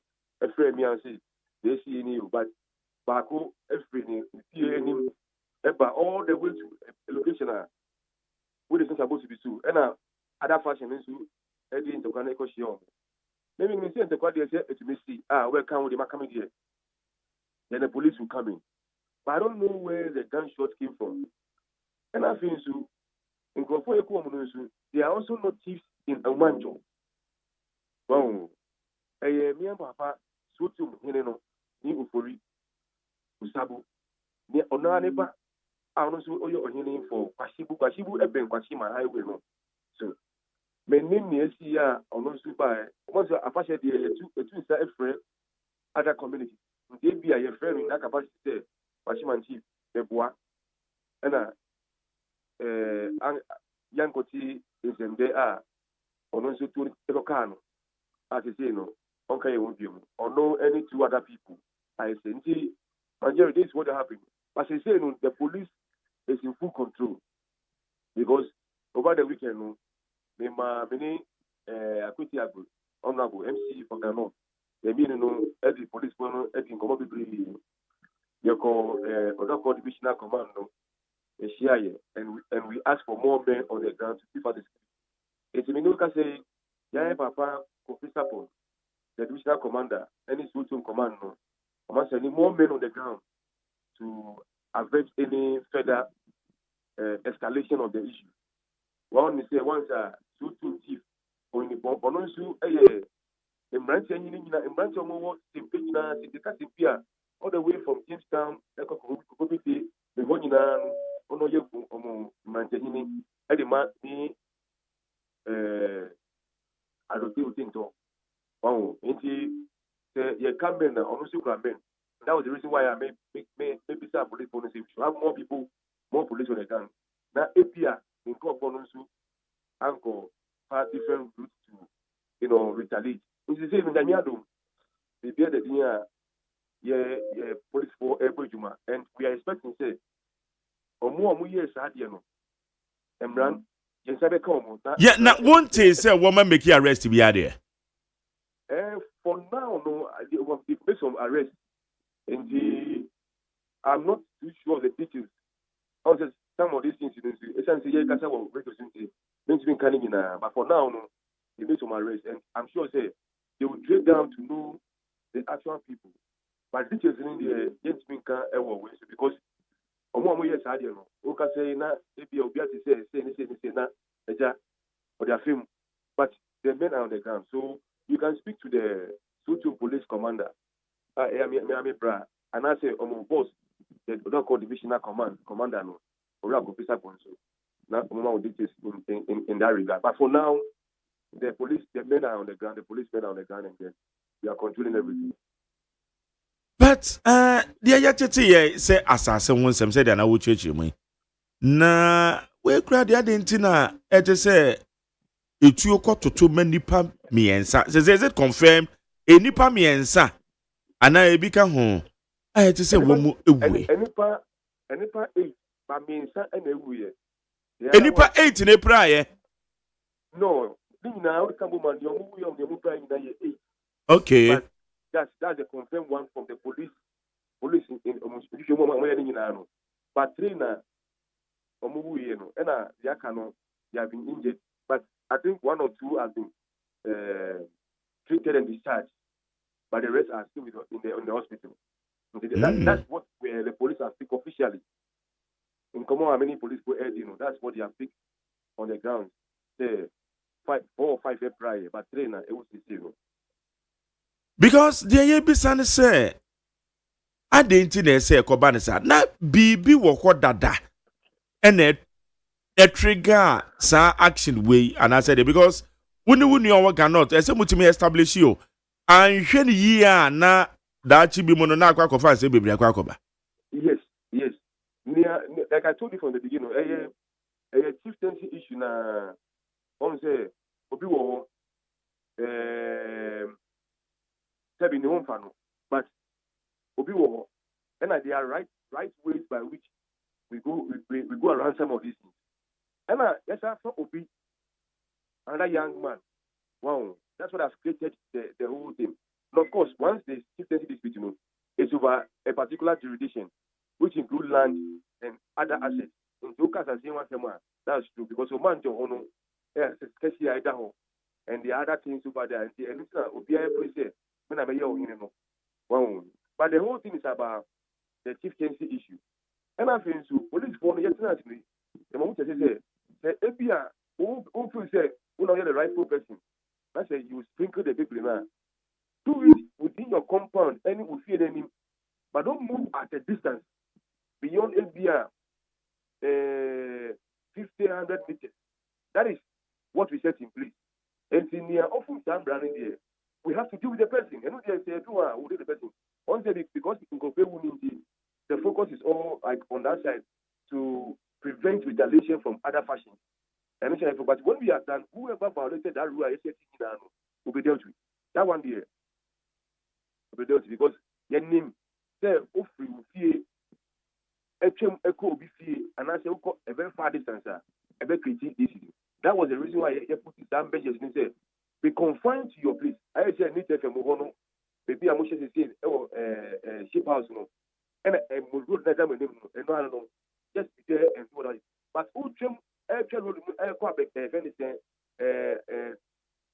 total and I say who go as I know a police training school on here. It was against the rules we set in place before the festival. And we'll review all those things and see which fashion went beyond what we discussed. And that one, the law will be applied. But for now, we want to make sure there will not be any retaliation from other camps. And that's where our focus is. Then young Koti say, yes, I could podium. That's very important for us for now. I will come back to the policy side, headed to Aquema and send a festival on Airbus. Oh, okay. Because they're very important. Na Akoba is saying no minim ebia etese nkasa hu because of chieftaincy dispute. And they we no but when ya titibio minim kra no enkwanta north oti region. Afasha say ya na de bia na de ewuo eba. Eti bibisi asase ne ya nhwe ne yie na mo amoye in charge bambo mu nsem. Man fa mo na esi forma na future reoccurrence na escalating e ko denim ana ento aso musa we cannot really say we disband one faction and say fa anyfo and I've been to inform fine yeah it's a political leadership into eventually and until we were able to confine them to particular corners. No, so it was hard to me. Would have determined who is the rightful chief. Now, the only rightful chief, the police will more or less handle that person to stay off. But you need to me no. Yeah, they say whatever the key makers in the canon, we will make sure say okay, they will implement Peninsula. Montana na we Suntana not Ubian and go about the normal duties, without conflicting. And I say, that's where we stand in with the police service, the fire service, any military commander. we'll delve into it. But also, means so my audition, I mean, free aside. And say, me come China, me paying for Zakasa. That particular issue, no, the right person, no, omunsho omuniamana, omudi the right person, na ye ento ye, na asunje embrao. But no, I say me free sa, me free kind. That's what I'll do about it. But in terms of we are not behind any person. Our own is to make sure there's peace, law, and order. Any sort of order. Okay, it's calmness our area what there for now. You say one For now, no, because police for NMO, we have more men on the ground. And I will do a review with the divisional commander. And if we have to go there, send more men on the ground. My friend, many are all the confidence without any police or national. And we assess what should be put in place next. But you see, we have informed the regional minister. He's aware. The regional police command is also part of it. But we'll do a review this morning quickly as I get to the office and see what next to put in place. But for now, okay. All right. Honorable, you dance na appropriate time na you say the ugu so out to 20. Eya na later na fi aba bi di anya so tuo mu nkomo. Enti enano pay that say on yedin komo. Good. Abusia anya so tuom de ekọ so ewo ho. Se afahye di anigye ba no. Yemu bi say yakọ afahye anigye pa. Because afahye de edinka bom de eba. Etu otutu akoso manipa ewu. Enipa ewu anya so tuom ko an. Osu ko emze me osu de no. Many obi obema eyewitness account. Nti bacho Gideon Bejima opi na yen obi asende me. Good. Na yen frɛ osudi no so yɛse nipa 4. Nipa 4. Ade yedi afasha ye neje. Girls the boys. Afasha say ne afasha ne ba obo no ma sisi nkonwa kama efe. Dokunu bi si table so. Na boys ne girls. Obia wo mu didi wo mo nkomo kama. Ade na say tuo kwato mani pewu. Osu nso ya say nipa 4. Nti ye be frɛ ne ye no so ya gisa eyewitness we no na ya hwe benya mpanyifo nso wo ho na ye no omade ko agwe osu no no ne municipal we ne dey. Ko woni osu ahwane kolekota na every say ebe wo eho me nye sure but because my me we find it out. Minim the NTSA afashe etu okoto many pewu. Akos a ekoso a etu ototo amanfo. Ene unim say wedding kra no. Omo di bi so abkom. Wedding. Amanfo tutu. Me call wedding bi me sorry firi wo kra ko. Omo tutu said yen. I don't get it. Wedding. Me na me kire. Wedding no. A ceremonial gunshot. Meanwhile, nipa fire bullet, power live bullet. Live bullet. I don't get it. Some sudden say there. We na see the tutu. A year say a year what to go and you ten. But could be a mess my months one. I'm sorry, call it. Baby, not make me grandma swag. My mom's one. I'm sorry, call it. Sorry, because a 2 and a tono not mean you're comfortable. As many comfortable crowd where you say, and you to us. Now sometimes BB say na say the obeko so hwemu a. Obi amane enso san obi. Asa obi. Me that say me ma amane me san me sorry afu. Because me for the first time. It was a good decision you Yeah. I left the scene. It's a mini part of friends wo mu hia me no makwa akose me. Na me nam so don't worry me ko because two and to one them me ko them me mumu. O dem so abode na me de be mumu. Betwa mumu, don't worry. When himself for the first time, me who say etuo akanipa first time. Sabre na me be 6 years. I what time here time community 1. The be na me ka say same way 90s ni mu. Early no 80s yeah tema community man wa and my sister be woo ye like me mama e baba na cold store bi wo ho a ye frɛ no adom wodwim adom wodwim cold store owner ye no no kura di makotere pa because na dan for pa na me auntie ne kunu and ne baba e firim enipa be di etuo a pain na adom wodwim omabo ni tuo etuo ni kan ni ti eni abetete oh Charlie moja owu amdo we no wu eye saa eye na bi so bad me kai pa saa history ni dia me kai ena saa di wadidi ma bekọ eye ase na tutu 20 mi wo we mi etuo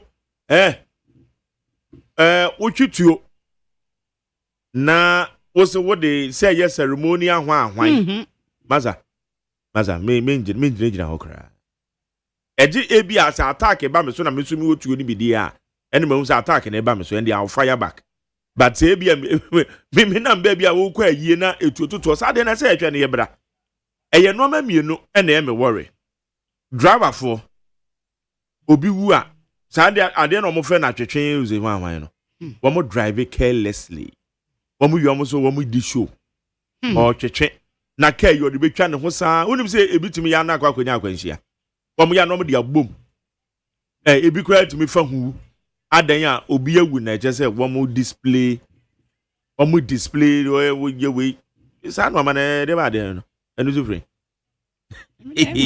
asemini enu so free it is hard na say ye tweka ho asem yie pa bejimedi say ye wo mra o Ghana ha enje se obitimi display tuo saa keke. So one better to nimpa, it shouldn't be live bullets.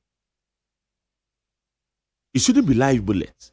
Maybe gunpowder be na more fire. Fine. Gunpowder they say they pity more na. So it's really disturbing.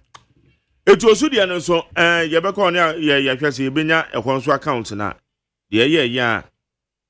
Osu no you say where you calculate. Okay. Yes, etwa. Etwa. On your curriculum. So it's really disturbing. Wasuku so with ye need 100.9 Jumedi FM Ghana Montie. Me need the Mark Jerry OSEI Agyeman. Akosia sapon me do for pa ba ko pe. Ene my partner in crime my friend no constable amansanchi ame kwabna mafo. Wo mo na ebo am ya de obon krata no ye de ebrew. Di kosoneti other interviews so wo ho a ye de 12. So Ghana Montie so ne. Ghana Montie. Ghana Montie. Ghana Montie. Ghana Montie. Me boss kwesi aboaje nso agos yema na kwa ba no wa ba lande. Oh, ye de nyame ase. Ene yema na kwa ba. Yema na kwa ba pa. Kwesi aboaje. Onyenyi mu. So ede kwesi aboaje so baby a me boss go bia no. Echiano na no pe. Agos me afa bi ne fa ntwamu na yenko enem. Abusiafo da Obonkrata no ma memfa Ghanaian publisher. The Ghanaian publisher da Obonkrata ne dia wode aba no pe enie. Wasi Dr. Bawumia wono na the best bet Emma 2028. We onumunyafo kodwo pon kroma. Na ofo ase ayerebi emra hyebedwani. And we declare and all the Ghanaian publisher nim. The Ghanaian publisher and all say Ghana Link will catch no bibia say monkama kumantomo ye my comes wo mu bibia mu ye bia no edanieda enti ode oran neck dan so abia mejei what the nyina beto executive chairman Emma Ghana Link any icons was ni pennum no mo ahwere o mo kwa wotashi so tuom homowo a ekoso enti eno so the Ghanaian publisher e de aba nana do danko akufo ado ene Dr. Mahmudu Bawumia wase wo mo kambo mu a eye 200,000 Ghana cedis ene wo mo de call that the lumba ne 1 week no ase ama eno ho asem no the Ghanaian publisher the Obonkrata no wo de ho asem aba anopei Mamemfa the Daily Post the Obonkrata no. The Daily Post and say Global Info Analytics wɔn tips ɛne sɛ NDC Bernard Beidu ɔno na ebedi nkunim ɛwɔ akwatia by elections a ɛbɛkɔ so nyame yɛ adom a wɔkyena no Daily Post the Bokrata is about money. Sir Mampenyi John Dramani Mahama was secure $1 billion. No investment deals are Womode Bagana ha. Nina Singapore copy mu. Acting Environment Minister Ora Amako Fibua and Watra Koma Attorney General say immediately by force revocation of LI 2462 no. And once some the Daily Post the wo krata nim ti the one krata no baby a medro no. Okay. Ma Jerry Cobra. Mami Cobra na we na esi agwase enye osuo na emom eteshi. Yes eteshi. Eno na me kan ewo. Enti eteshi. Eteshi. Enti enye osu. Enti osu fo mo fa nchami o. Mami kwa na eye berima ba na edu ejakwa. On my eyewitness reports, dancing here no me course yi na ye nanim sem. Bema ba mache. Me just aburu Magje. Na bom te say. You are the Roma. Me jide se oso hu. Yes, nyankopon adom nyame adom boko de ache. Na ede na course o teshi a no so yate se enipa 9 ene wo mu wuye. Ni nyina afase eni etuototo. Ede na se. Asana me kasa no me koso de aseda ama Nakopon twedi ampon ono yekoye bai na oboye ho ban ebiem so no aseda nkoma adwumaden a wo ye ana bebre no enti wase ekire se o satika festival ho asem enye ne na festival na eya amamra yedi kaka nananom na yedi kire amamre na yesi di ekrum ha e wo no akodane ntokwa ne atututuo enti me koma sam so a na teshi na omota maso a omudi omo festival na festival no mbedi no na nanom mpedede enti no ayo mo butu twene a obia no kwanso yedede ebo twene na se yekoye nim so a emere ne kora nim no ayo na omudi pepere epete ema na nanom omawuko e de kaka wo eno na yewo emrantehene a no na hotedin ye frɛ no don na don emrantehene so mo gine tumo so mo nyine tumo de yenimu ewoteshi abonjene to emrantehene etemere so ya omo peti kwekure no na ohene ekopete ne de don enkrofo na anye de ankasa opete ne din ewonkunem de kwan so ama bibia koyie na don so be pete ne de a na ohene achidafo no esate so mo ko ono so na chidomfo no ebo ene sika na de eba mu eti woye ne ba asara na no ye den afi ekoye etututuo ebi weto ne wedi ma we ene ma asa entokwa na de ekoba ye ebi achiro ne kese edipa nan anam yensa no ende kana omama prepare kra de enyanti ho asem eti ne de ekoba ye no wow eti achese pekule awo mo pete no ena akofanse mo yaba yes me no kasa no eyeteshi ahensem eno de asem kase a eda ho pa ano no muguso a omo ka ho asem kakra akwa ese sumuna soja ni jane da sefo no enti no omo akrum ofo na akra so ano dem omo pa ache se yesere because we the country to mo so se so omo hwe yi a enya de omo mo di festival no enti no social media yi omo no ne na mu omo pa ache na de a na se me sisu franka dua de me pa ache na ne se ya hwe yi ya mamre ne amane ebeyira na se ya mamre ne amamre yira asega na man ne tete afi no yeni baby ayeko ya chikwa ayira yeni kwan so ede ayira enti no mekoso abo wachi dom se bomodin afo anotum ene no kwamra ne me sister amu ho na mo ye no ehu hia pa na adobronye de embra because ye bedi afahye na ediewuo beba de ene na se afahye ne se eba so said ya woka ye hwe oti region de na ekoso ye de anu tuma because say wombe obedi afahye na moja behwi agudie ena ka afahye ne nka dem enam suma regional coordinating council for the krata ba isa afiwe emu obi ni afahye bia ho eti say ye bedi afahye na nipa bewudia ena te say ye de ye na nsi efom One may in charge.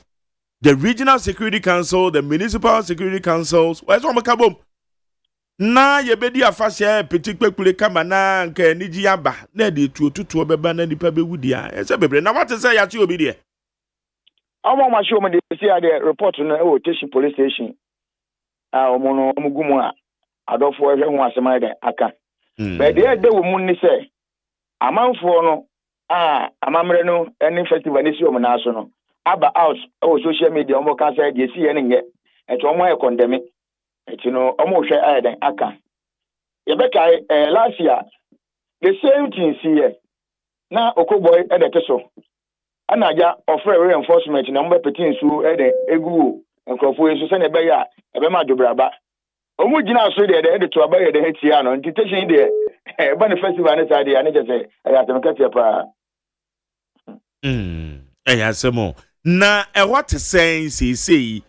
Commoners be about na say who about man for especially baby at me see coming Friday any Saturday and on be a major one ya omode be ba kwan ho ama nanan ma den atena se Friday be Friday any Saturday any Sunday no and omode be ba kwan ho ende ye si kwan e free fair junction na ya safety kwan e wo teshin kofia na hono entini bypass ya hono omo kwan ya mo fa so yo mo niema.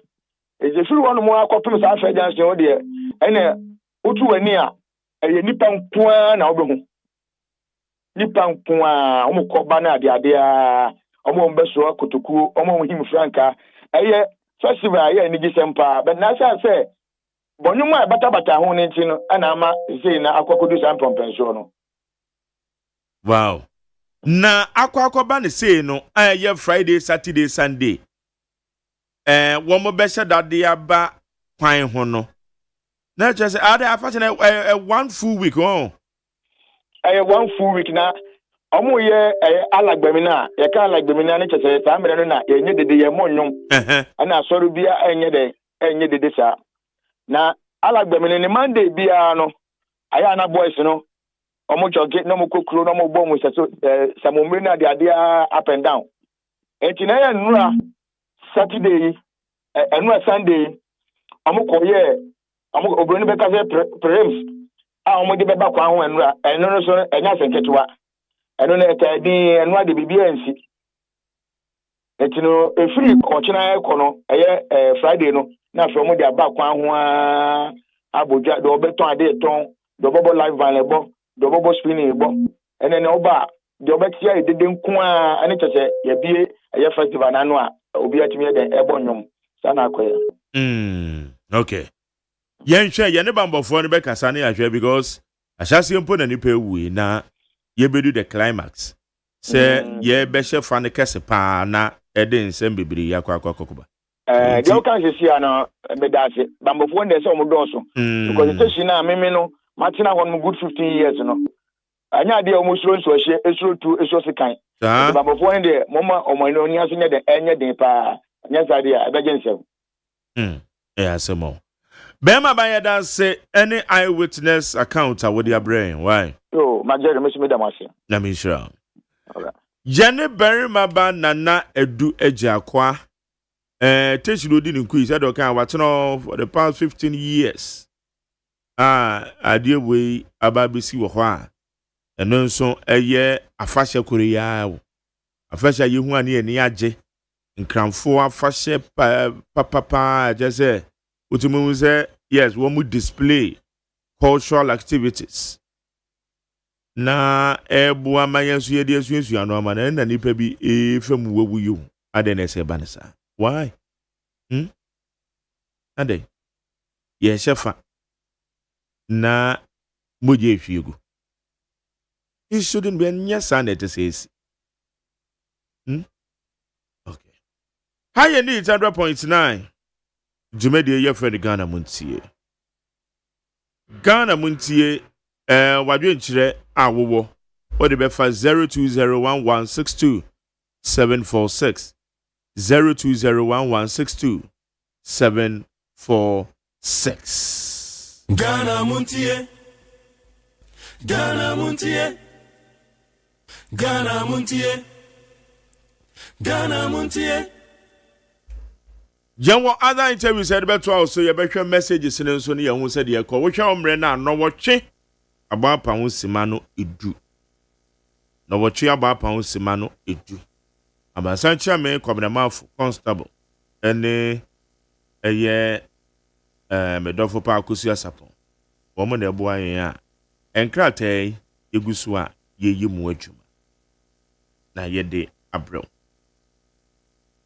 When some of us personally tagged and called the Ghana Journalists Association President Albert Kwabena Dumfuo, I asked him, is he not concerned about the safety and welfare of journalists in Ghana anymore? I asked him, why is he quiet about the threats on journalists in Ghana by the politically minded General Secretary of the Ghana Registered Midwives and Nurses Association, Dr. David Tunkraichum. I want the GDA president to know that he is a gargantuan hypocrite. Did someone alerted him before organizing his numerous press conferences? Mr. Albert Kwabena Dumfuo must repent. Richard Eddie Friama Saman. Richard Mokasawu. Bra Richard. Ninuya Mesha Kasante. Onozi the Friama Saman. Also, I don't know whether I'm right to describe MPP as terrorist party. Looking at the comment made by Afenyo Markins and the way they shamelessly disgrace themselves at 1 week observation of NST Alkumi. Meanwhile, these same people were at the Independence Square mourning the 8 fallen heroes peacefully without anybody attacking them. What did they say about President Mills when he was alive? But they were present at his funeral. And did we witness anybody attacking them? Such barbaric behavior should not be tolerated anymore. And I hope they will comport themselves in tomorrow's election. Because if they misbehave again, they will see their smoothness level. Mesha Kasante Amasaman. Alai Babadi Frimadino said the Ghana Police Service should do Ghanaians good by arresting Honorable Howard Kumsen for possessing and using pepper spray after the conviction of the 8 Ablekuma election violence perpetrators. Or the police should come clear whether possessing of pepper spray is legal so that the citizens will have some to defend themselves. Come at us, pepper spray, the license, Wednesday, good morning to you, Mark Jerry. My name is PSC, watching you live from UK. Please help me wish my beloved son, who is 70 years today, a happy birthday. Who's every year, Kingsley. So thank you, sir. Thank you, too. Wednesday, Mark Jerry. My name is Ebenezer from Kobinya. Greeting to the people of Akwatia constituency. The importance of the voting is development. So, don't believe in lies of the impotent and incapacitated elephant that can't be of use for anything. Think of Akwatia development tomorrow and choose wisely. Vote for number 2. Vote for development in regards to MCE Agbo. Thank you, Ebenezer. Fabinya. Lamtekin Rashid, also in Dencham Water Street. Good morning to you, Mark Jerry. That's right. I understand the President Mahama. As I understand, President Mahama is to open a new ultra-modern DVLA office in Akwatia today. Mark Jerry, this incumbent strategy reminds me of Asenot by constructing roads in midnight. If this is what Musa Dankwapos are based on, then it explains why the NDC is trailing. Algeria Kwatia is still blue, and I understand the so-called Agenda 1, Agenda 2, Lotto forecasters are trying to do. They will make a U-turn for the 3rd time. When see Mr. OSEI AGYEMAN, why is it that in our country, Ghana, some people hate to hear the truth, which shall stand always? I'm not being biased, and never shall I be one. How can a country with a population of over 70,000 Christians be aimed as a secular country? For what reason? But Ghana is a secular country. Ghana is a secular country.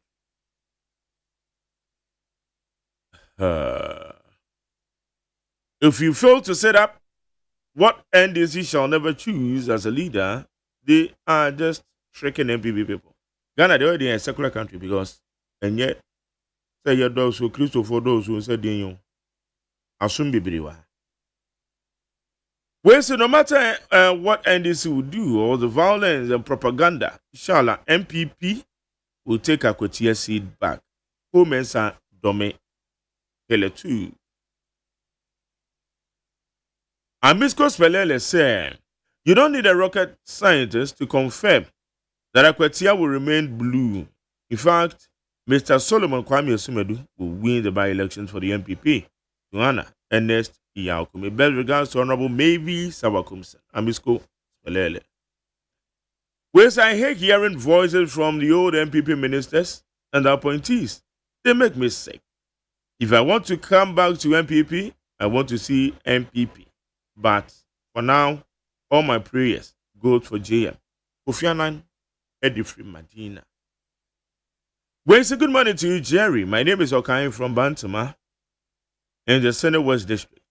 Nurses have been pleading not for luxury, not for favor, but for simple right to work and to be paid for their service.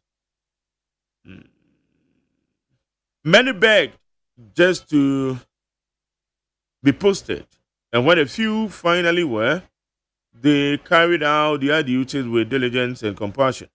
Yet after 8 to 9 months of service, they continue to work without pay. Why can't the government use the 50% money being snatched to pay them? Wafake Edifin New Plan Station. Osibo MPP and NDC, Ghanaians one piece in Akwatia, and greeting to Honorable Moses Sabo, Blue Army Commander. We see all these candidates, nobody is fit to be president, so they should park themselves somewhere. We say good morning to Mark Jerry. Please greet my former teacher, Kwamra for me. Kwamra for Chirawadi. Hey, Kwamra. Obi so China deal. I'm the group when I got to my dear now, yes, I'm a full school one.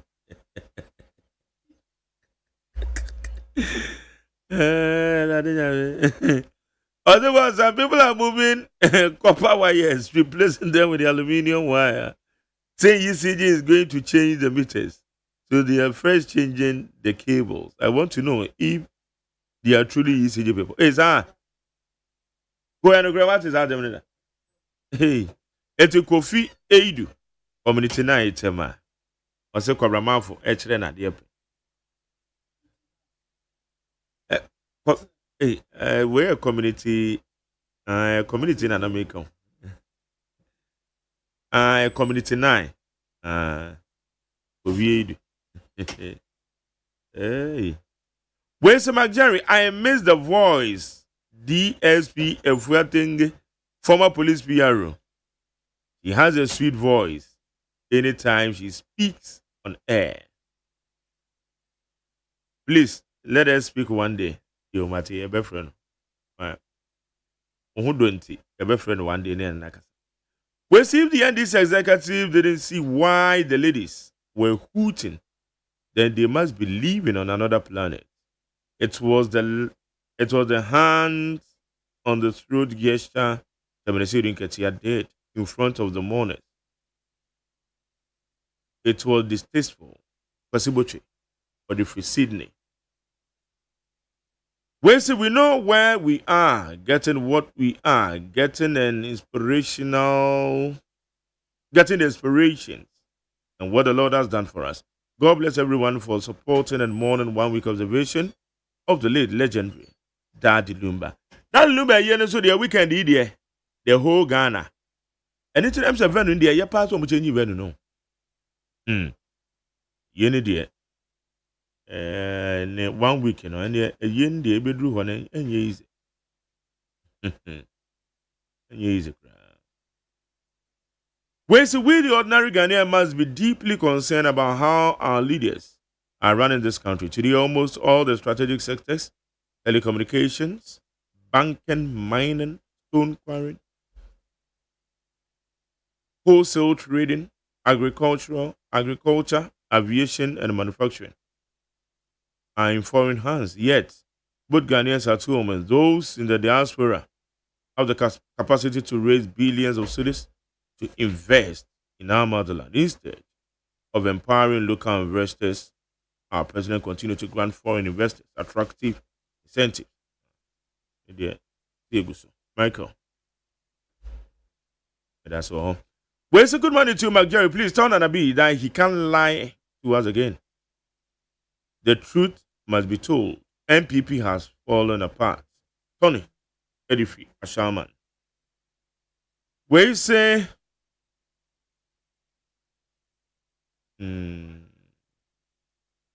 yes, NDB, yeah, my. Oh, okay. Okay. Yes, any video, yeah, my.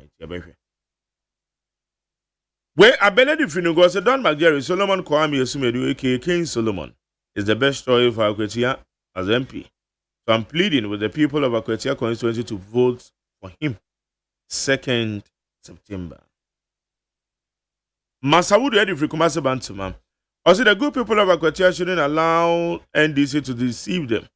They should vote massively for the NPP's candidate, Osumedu, to enable him to continue the good work and the legacy of the late Ernest Yao Kome. We say good morning to you, McJerry. Thank you for the good job. If Ghana, after 33 years of our democracy, needs 5,500 police officers to cover 109 polling stations in the by-elections at Akwetia, then our democracy has a long way to go. Will the police have set numbers to monitor every constituency during 2028 elections? The police could either be a solution to electoral violence or a part of the problem. The only solution lies in the police service being firm and arresting all political offenders, no matter their political affiliation, and dealing with them firmly. Okay? Wafa Osafo and all the way back at the buyer. Over that's it. Where's a good money to McJerry? So 22,000 cases of typhoid fever in Ote region and nobody is talking about it. Where is Okudo to a black one? Where is Jifa Gomashi? Where is Sam George? And God bless Akufa. The Kufa to my edifier kind of blue. Okay? Yeah, that's it. Where is the McJerry? I really like your program, pal. My name is Abording Sikensu from Afinia. You are unique. Thank you. Abording Sikensu. You didn't so the easy. Didn't come. Yeah, that's all. Mystic Wonder the free in some Mystic Wonder advocate. Also, the MPP failed Ghanaians catastrophically when they were in power and now failing in opposition disastrously. The disorganized, confused MPP has nothing to offer the good people of Ghana. My regards to Chairman Dr. Evo, Dr. Makoliva Kevo, or the NDC Regional Chairman, Eastern Region. Where's the McJerry? Dr. Baumia is the best for Ghana. MPP should know that he is the only person who can win the 2028 election. Master Red Edificas will say, all signal shows that Akwetia is getting blue again. But all what we need is peace. So, Mr. NDC, IGP, please wake up. Also, Chia Mavis, our concern. Thank you. Agos, Fabitu Asumami na yanko enim. Yo, McJerry, fa the one kratani bi ento asoe.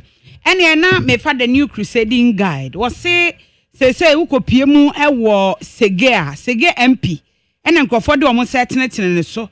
say electrochem ase we against bisa ama operation e sword ayi adano o chechire enti we de the new crusading guide na ebo saa amane no na wasi COP lead adonko ye wo ba papa bi wo ba ne ho ofe na dwene mu do oba ne ho ofe na nimde no do so enti wasi first Ghanaian woman yayi no ewo Interpol Africa Committee no so ama eno wasem no odiaba eno ewo eye the ubokrata the new crusading guide ebio wasan ediaba wasi Jospon ene Comtech womo training West managers eno wo Western ene Western North region ehun asem aba Tonto Krom Asanko Mines tension aba na said the osi che no wo kire se emu atre enye se nko a emu atre papa ama no ho asem aba Trasako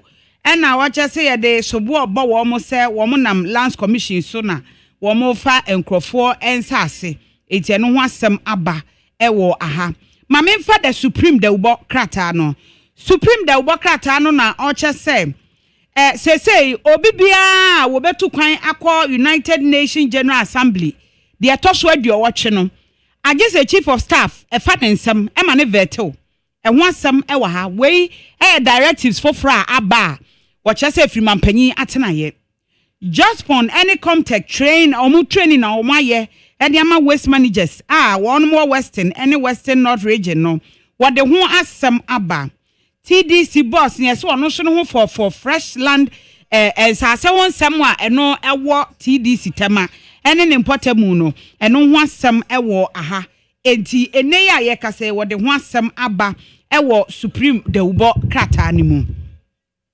same kwa na the Daily Post de ye di kan aka dada ma me for the Ghanaian point de ubo krata no ena icons odi owura Nick danso abia meje wode ne mfonyini aba wono ena ye group CEO Emma eye next group of companies na we no ose said omunya agidie wo icons mu no say aba be ye ade bia akonanim ye pa Ghana link wo mo ka che stakeholders say wo mo nka omakoma ento wonom yam na bibia ebekọ kama mampanyi John Dramani Mahama was secure $1 billion investment deal wey abroko piemu e Singapore no ena eno nam so a epiemu e baaye na wo kire se say obi ehunu se kuaye farming ya kwanya eboama enuane hu bambo timi gina ne na so na emom enye se ebia punishment ene ye de ma obi wey ayo no monyamfo Julius Zebra ene wo ka kire asuafo se emo mfa ne se ye ka se kokodo a eno no na ya tan wani ama ye twe waso ebi maada ye yesa na ye ka kire wo se se de esitie no bambo ewo aduane a wo beye mu wo kodo a eboa ema aduane sam timi gina ne na so wan na wo kina wo bedi nkunim eye NDC bedi akon ana eye MPP asomadu wey eye the Ghanaian point the obokrata na ibisa constitutional review report no say was say be ready by September committee no no de atu edwa the Ghanaian point the obokrata de a anopay what they aba eno no na ma me for the insight the ubokrata no insight the ubokrata no say minister wo per revocation e dey a free emra e wo ho ma obi kwan ma otimi kotu fo magudie airline no say enye free wo de ene e bebre papa enti say wo de nani akira atani ye nra ho say won keka nioma ensi ani Hajia Shamima Yakubu o say Tamale Central grassroots no o mo endorse no ono no mo se o mo pe Iron Lady eti eno ho asem e wa ha na Mauli Senior High School wo mo na akwakwadi nkunim made in Pan African Inter-School debate no wo mo adi nkunim SMG wo mo kasa etia enioma akoso cocoa farmers a wonum ewo abuadua ho abodua ho community that video bi na ekokọ no afei wo si semunim say inside do no e dey obekọ amano ne wo si enioma bi kwa nsem bi koso Greece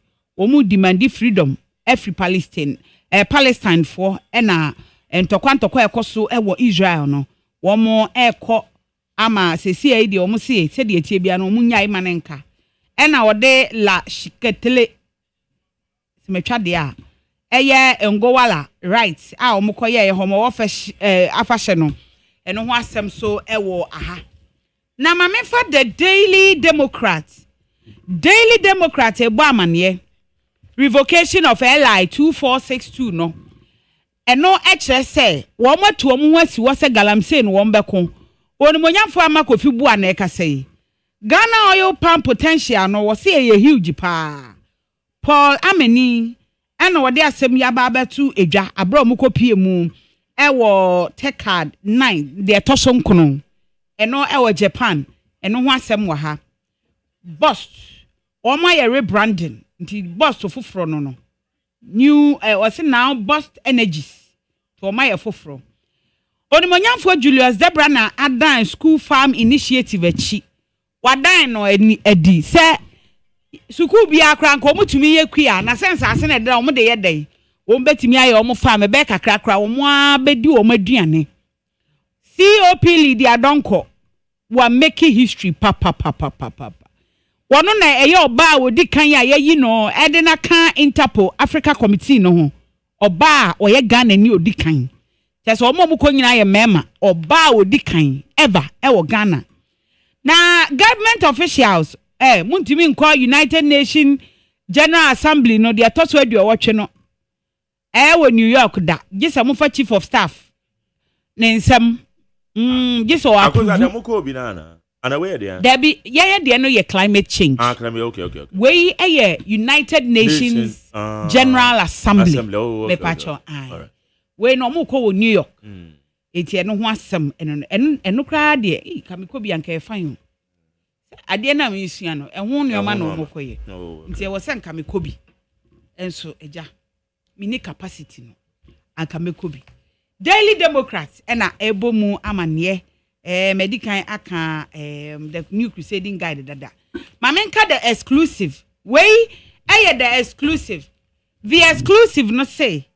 ora ama kofibua nani abre o say LI 2462 no yenyin free ho said ye be ya bebo ama sa galamsey fo no wo mutumi nya adwuma said omo pe no onimonyafo Julius Debra say school farm initiative no koso be koso o man mu afa na nyina school ahodo no won say onimonyafo Julius Debra onim so na de sa memene da bi edika wo bosumi sanitation no onim so na de ba okay sa bre no na ye fie ha especially Neat FM ha and oba sa no ye local government minister and odi sa de we ba ye ha pepe mekai sa tam ye si radio iso nya asem ketwa ye ne no ba interview kra wa ha and ha no be fiti ase board de rosa nti sa eno no ye kan ye so ye kan ho bi na journalist ye safety no ehia enya afa ni ekobisa se na mba me ye ho ban ana GJ ena wo mo emma warning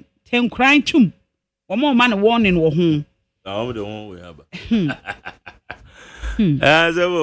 asemo David tenkran twum anyway ode ma min twaso na yaso ye MC na wanye wadwuma yi a enkramanta masoafo ma Melinda Oklu say ye be yi wa free ho ye mpe go slow bia Ghana fo ye hia empuntuo eti wa obeba wadwuma nso ani no ye fo aso ye nyi mfiri oni enfo obi fo from ra ana magya ni me nya adwen because adwuma no nya nkwa na abetimi aye e bi kwa na obi kwa ye better than you eti me fo ano so pa nti magya ene da obonkrata no ni nyina na me de aba nyina ba be lande yes de ba ye na maka ho asem de ma ye ne de ye ntumi nka ewo okay Ejefo high edit 100.9 iti what do I do in change some what do I dey bro dey be 020 1162746 020 1162746 is here see kuma se kwan yi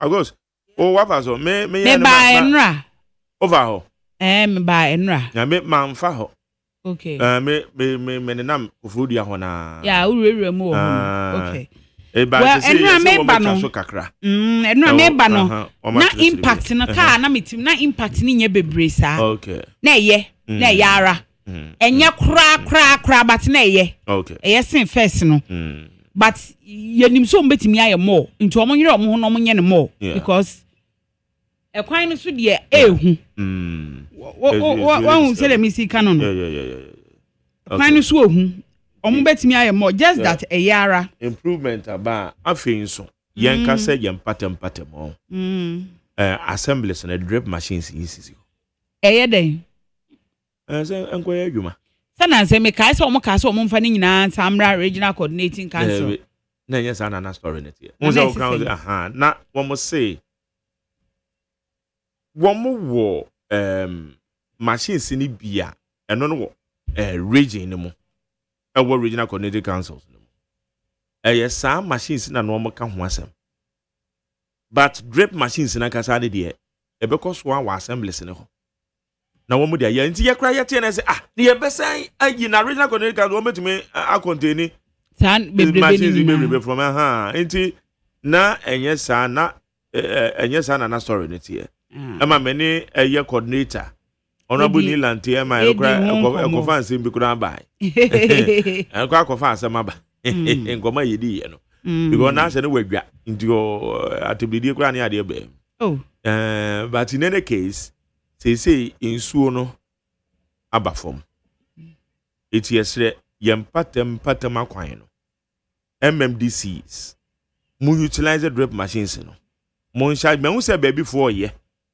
o commerce ni bi mu a wo mu twitwa kwan no so yes eno ne better because you see insuo na ba from first no mo see insuo no etoto ni ntia say wo ya na yes town bre but you see insuo no ba from dia yesre mo nya ho adwuma ye yempatem akwan na ekwan ni entimi mfa say nya mo trouble kakra mo enye mo trouble kakra kam na aye nyina yetimi afa so nti yesre MMDC is no mo fa drip machines mo fa nya adwuma okay eti yeba ye de wo beto aso sesi Ghana Montie Ghana Montie Ghana Montie Ghana Montie Ghana Montie na mansanya so adawro kofiaman homene so ejiji tonton sansan ewo neat 100.9 FM Ghana Montie na mansanya so adawro kofiaman homene so ejiji tonton sansan ewo neat 100.9 FM Ghana Montie Ghana Montie Ghana Montie Ghana Montie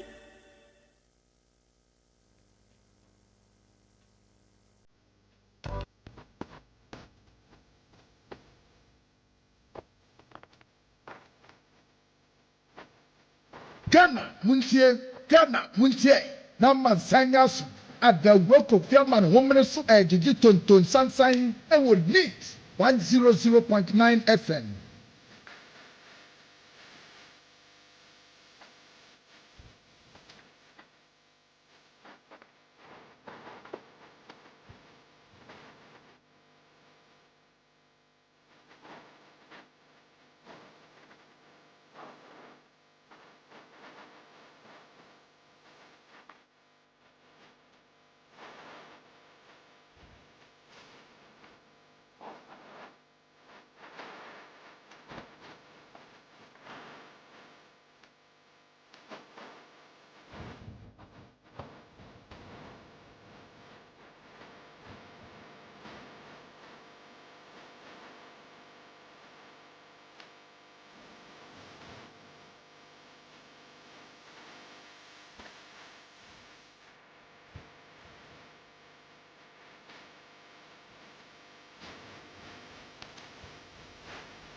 The best station in the capital. Meet FM.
Ghana muntie na mansanya so adawro Kofi Aman homene so ejiji tonton sansan ewo neat 100.9 FM.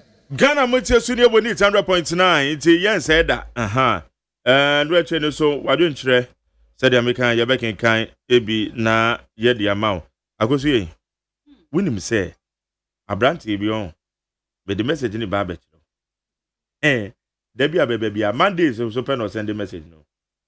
Now the message here back up. Or say this girl can talk it will yeah. And when you go there be a this lady can talk there be a baby this lady can talk my yeah just say and then the baby this lady can talk and no so pa on se sane brofo meje di say no pen otimichro and I don't want to believe say no pen otimichro dates out there ben you Monday so this lady can talk this na me dofu ya there waga ne ho kra me wanwa say en na ye me wanwa yi o because I can talk what did I say just okra oka there because en na ye me wanwa say en me ba kra there na maka no there ba be hwimu this lady can talk apart from say see me review me mra na me review na me ka Ghana for asem mo your text is idiot e bio bezana me the betro 1 2 3 4 5 6 7 8 9 10 11 I just say and wow this lady can talk won't get bianca yo yeah that's why bra that on for this one can wo or send this one for the thing can ya bama yo bra that's it was a bit for pack and talk me for the kasa pan kasa so dey tu ya no ka yo kasa na ye dey get eno ahu na me didie ohene no ahu na me didie kasa bia meka bia no kasa papa that's right enya kasa yes sebe ento asumu enti kasa bia meka no papa enu nti na etua me ho ka no Okay. Atiase. Where is my Jerry? Today is my birthday. Wish me. My name is Yahweh J. Or the free Jamase Buenim Unimo. Minim Jamase. Matikrono pa. Minim Jamase pa. Minim Buenim nso. Oh, okay. Okay. So free Jamase a amani mu na wo komi krum. Oh, okay. Boy, your friend is Ukomne. Mimi free Ensuta. Mampong, yeah. Me ma me ensutani. Me papa bonkro ni bokra asefo. Okay. Wo free bonkro na wo kom Mampong. Enti ensuta bonkro Mampong. Se ni nyina bom. Okay. Aha. But I said kwaman bi so wo me ba. Oh, kwaman wo ho. Ni nyina won say ye wo kwaman be ensuta kwaman be poso. Be poso, yes. Ni nyina wo ho sa. Ye wo atwea. Ho na atwea mountains no wo na nkofo kobom paye no. What I say nti ni nyina ho nyina me fa kakra fria ba ye kura ankasa ye frɛ ho kruwi. Oza Kruwi. Okay. Me ye kruwi ni abaya. Oh, all right. That's good. It's in a home fe. Krokro akama. Kama. Ye nseda. Ye nyini da. De etia na etie. That's all. When say the people of Akwatia need development and therefore wish for the lawyer to go to parliament and not try and see anyone.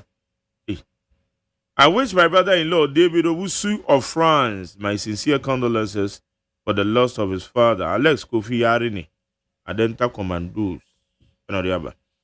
When you are told Chief Man if commercial tools. Also, I beg the people of Akwatia not to be intimidated by the police presence and go out and vote massively. When him say Chief Man you be a otie radio you can't despite media. Those times na near wo Kumasi no. Okay. Hello FM. Yeah. Hey, Chef Man 24/7. Oh, sir. And that's how we do Oh, yes. Inti ya, owo Kumasi no timi shayen from the Facebook live near, you know. Oh, yeah, very good with that. Chef Man, dear. Yeah. Oh, yeah, friend of the house. Said I'll carry the energy, say. Oh, yeah. Oh, follow ya. Yeah. Person no Chef Man. And I near what guy back, your friend Robbie. Yeah, Robbie Fashion. Ditch him so. Yes. Yeah. Omo ye group na near friend guy back so BB 600. Oh, okay. Omo ye group says first no ye na ayi yes serial callers yeah.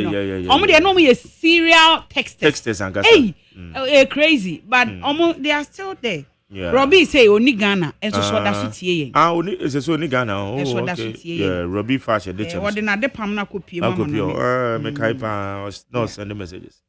Okay. We say Chief Man commercial to you that say. No say I beg the people of Akwatia not to be intimidated by the police presence and go out and vote massively for the MPP tomorrow. This Mahama government has proven to be a total scam and NDC has nothing good to offer. So Chairman Kuka. In a Chairman Kuka, so agenda no. Why? Kuka. Na agenda no. Oh no, so I win here no to akase ebeka se to aba. Oh, okay.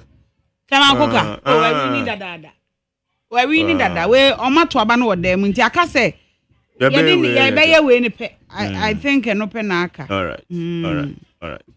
Where's a good morning to Mac Jerry, NPP or NDC? We all Ghanaians. So we need peace. Where your quartermaster general, or the Virginia Street, and what Taifa, and all the other quartermaster. Who's a no one finish business? Yeah, if we do come on the point. When say,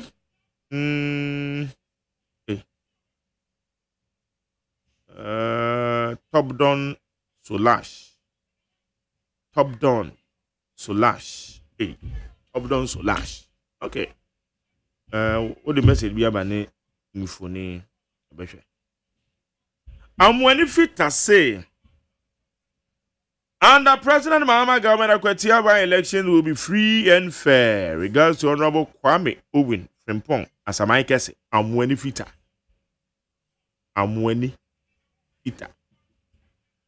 When say Akwatia people have really shown love to NSC Alcomi, I believe that by the close of polls tomorrow, MPP will retain Akwatia seat. Now, Akwatia, as I'm called, so may I share campaign? Is that their campaign in the idea? Koso, Akwatia, and Samakodoa. Man for the two. Ablekumano. Sauna huna na esi ablekumano. Yadaya hoso. We are going to protect every voter in this constituency and make sure, sir, Obia casting a vote. Abra and Tokwa NCA. We are law-abiding party. Ne momno omu disia yebe cha. Obia nyebe mancha obia. Ya mami enyi nsa ya busume nkron. Wa wo dia pa ho kra na wa busume tu. Adenti na atira mani pada sani esisi. The Muslim a brother munya kukudro. Nam kodi la no so. No bia tunaba. Sa utu abani wiya. Me ba e metie munyumu ya wo boy. Osie wo. Mo bonesia mo kire se ampa. Mo kokun. Na mu nsuro bia eba no me nsa obia megina police station na won hwe bi na fa yan hwe mema on si on ba tam ballot boxes na akọ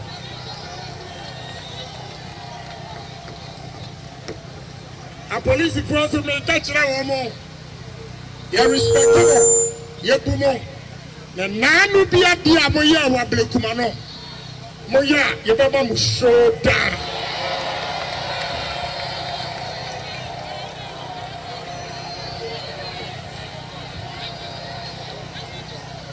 Choboy, if you say a police for Jiraho, now you're Pejaka Brani actually, appear to me and carry and not defend yourself. I said defend yourself. By 3 o'clock, we'll be at the polling station to man the polls, and we shall see the men in this country. Ghana Montie. Ghana Montie. Ghana Montie. Ghana Montie. Ghana Montie. Ghana Montie. Drip equipment were bought to construct roads. In fact, we should be credited that we're putting the taxpayers' money to good use. They bought the drip equipment and couldn't use them. Taxpayers' money, causing financial loss to the state. We're putting the drip equipment to practical use. When we fix the road, and don't worry, even the drip equipment, like I said, they haven't paid for it. John Mahama is going to pay for it because John Mahama fixes every mess of the NPP. But the reality is, when the road is fixed, do they ask you, are you NDC or NPP before you use the road? That's the problem of the NPP. For them, thing is about, but for us, it's about the red, gold, green. It's Ghanaians. The fact that if we fix that road,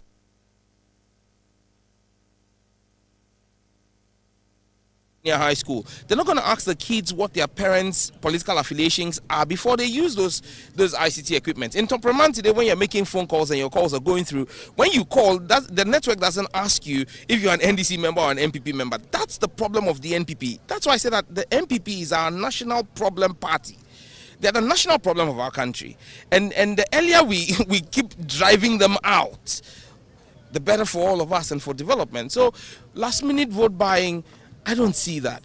I see a responsive government. And you see, it just shows you in 7 months, 8 months of the NDC government and the good work we're doing, Akwetia had failed to get its fair share because they didn't have a good rep who was able to ask and make the demands. In how many weeks of Lawyer Bernard has been able to knock on doors even without getting the mandate yet?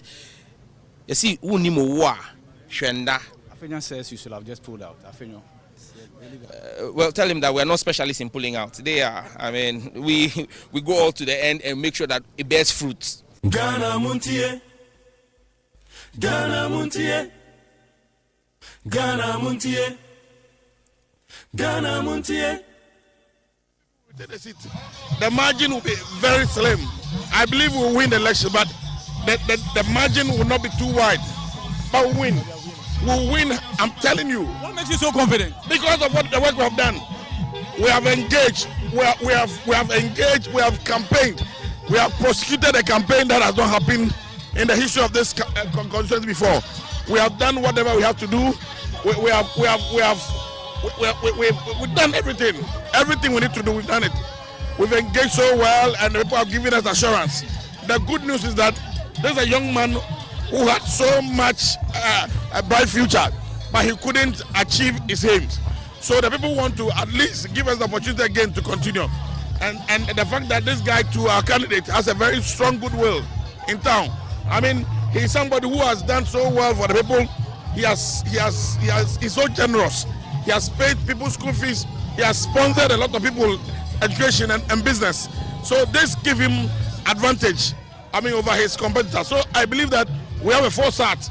We have a false start in these elections. And confidently, I'm telling you, mark my words, I can even tell you that if we lose this election, I'll resign as a member of parliament. I'm telling you, we'll win these elections.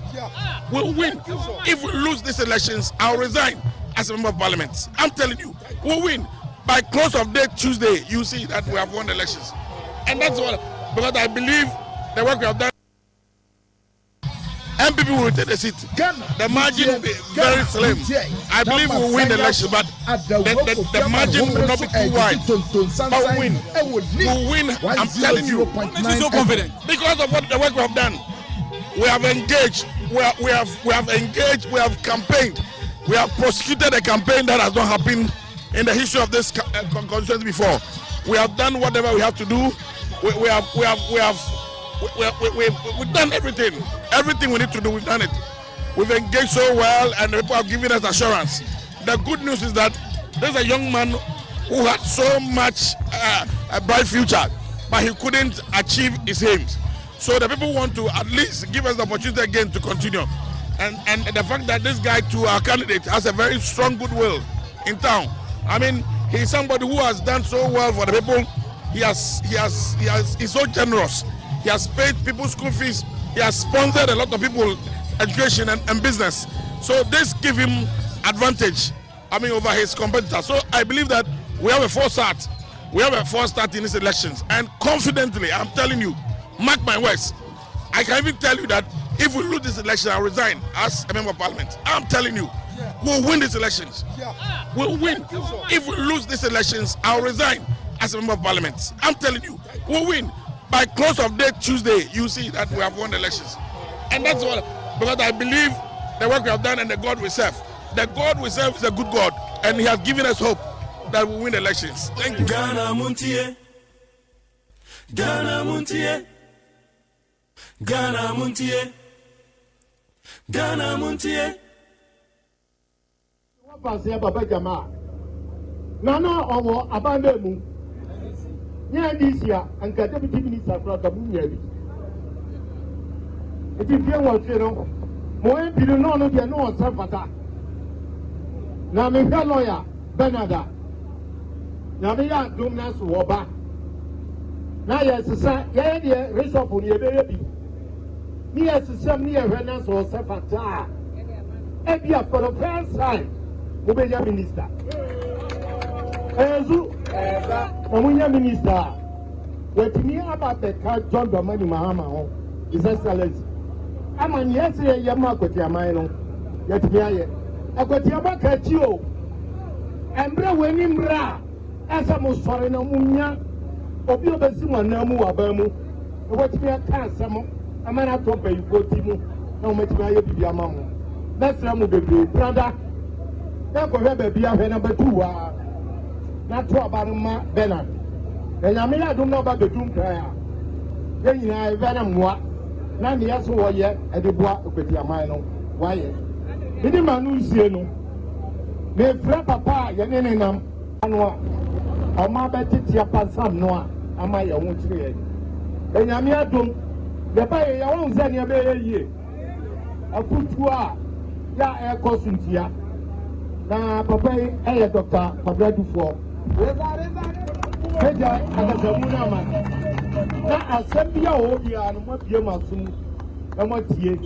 Na menim se na me beto super guso ama bibia agudu. Ayezu. Ayezu. Ayezu. Ayezu.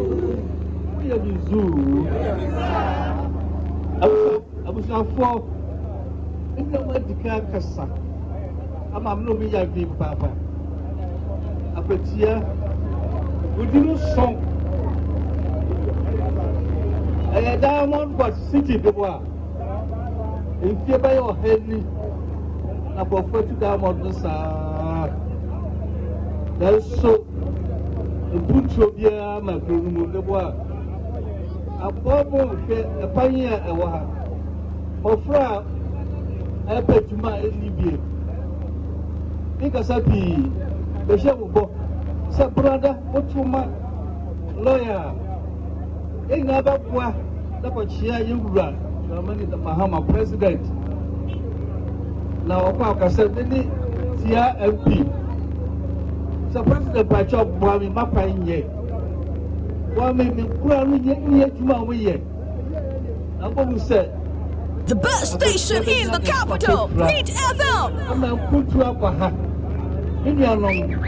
brother who got to my lawyer. We have moved we have a particular say what half. Sikaba a petition the property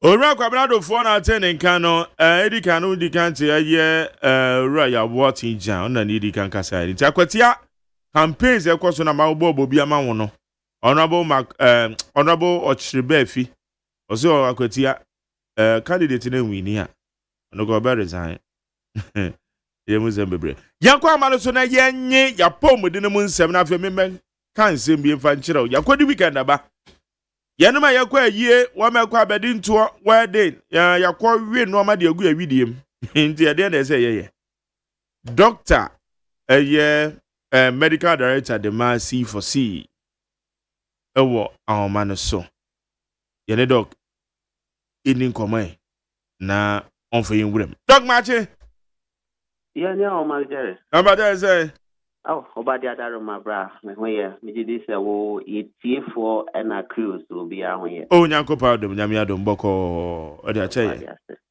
yeguso a ye hwe no ma ekoya widiem na ye brebo se ye bo ho ban ntimi bi so yakodi weekend aba yakwa wi no ma gu awidiem ede na se ye Ajare nti akese FCC for liver specialist hospital edema obibia wenyamre na no pay sani how kind no rapeni yedidi anum bebre ema ni nyina so ekoye ni pedua ni mu a ade bia no bikomu a advantage and disadvantage ninti na C4C afire ho ato say bebo brebo no ho deru ama obi a siade kakra ye ho no ema yete ase se brebo no eboa ni pedua akwa ni nyina na watwe mu no ye hu se brebo no kra boa with the prostate organ boa with arthritis boa with obi a hypertension and also diabetes nti ye bese ye hye yedi sa nkomo no ye hye sa nkomo no mukina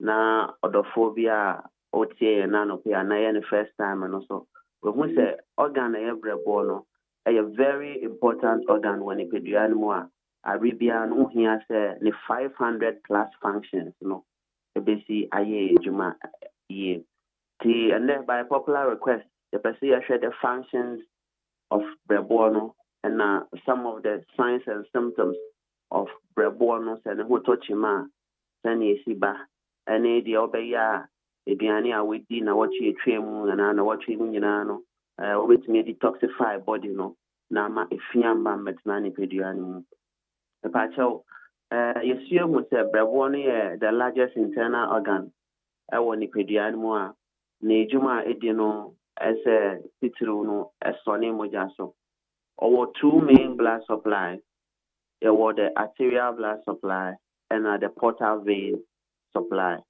the can say artery edging moja to other organs no mostly oxygenated ones no nti akomano ebo a moja akomano de manipedua no rich in oxygen no ya brebo no edge emukese na ojiwia because oxygenated blood nti eboa brebo no ma ono sunya oxygen ma ne tissues ne cells ene ne ma ewo mu nyina no esunya aduane di mo mu sunya ahoden ewia aduane a yɛdi akɔ yɛ nipadua no mu a yɛyɛ fun no ne other assets foforɔ a wɔyɛ nipadua no nyinaa digest aduane no awie no emu ahoɔden na ɛyɛ minerals ne vitamins ɛwɔ aduane no a yɛdi no mu no ɛkɔ mogya no mu a na akɔ akɔfa brɛboɔ no mu nti about 75% of mogya ɛfa the portal vein no mu na kyerɛ sɛ brɛboɔ no ato ne bo ase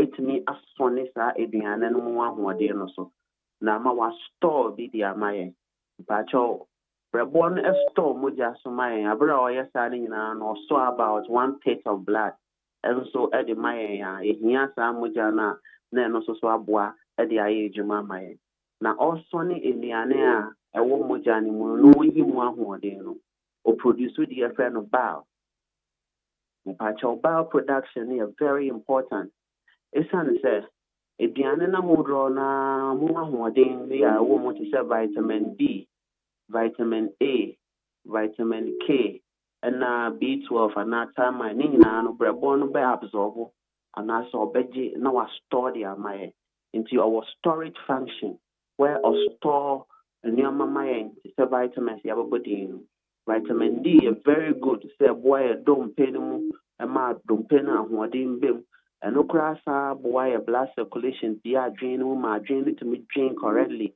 very important vitamin K nso so boa yɛ mogya no sɛnea ɛbɛyɛ a yɛn lose excess blood vitamin E so yɛ very good for yɛnwi no nti one of the major symptoms sɛ wonya liver disease sɛ wotumi ne tumi bubu anaa wonya alopecia wotumi ne pa ntɛm anaa wo lose wo nwi ne bebree because vitamin E is good for your skin ɛyɛ good for yɛnwi no ɛyɛ good for even your brain cognition sɛnea yɛsi kyɛ nneɛma ase vitamin A nso yɛ very good for your vision ɛboa ma yɛhu adeɛ clearly nti sɛ wo vision ne yɛ blur brɛboɔ no wɔ ahoɔden a ɛstore na vitamin A ma wo vision no ɛyɛ clear so B2 ɛyɛ thiamine so yɛ very good for your blood circulation bi a wo nsa yɛ titiritii anaasɛ bi a wo joint bi taa yɛ ɔyɛ wo muscles no so yɛ ɔyɛ wonya B12 no a ɛno so improve wo circulation no ɛma wo wei mu nyinaa no brɛboɔ no store these vitamins no for us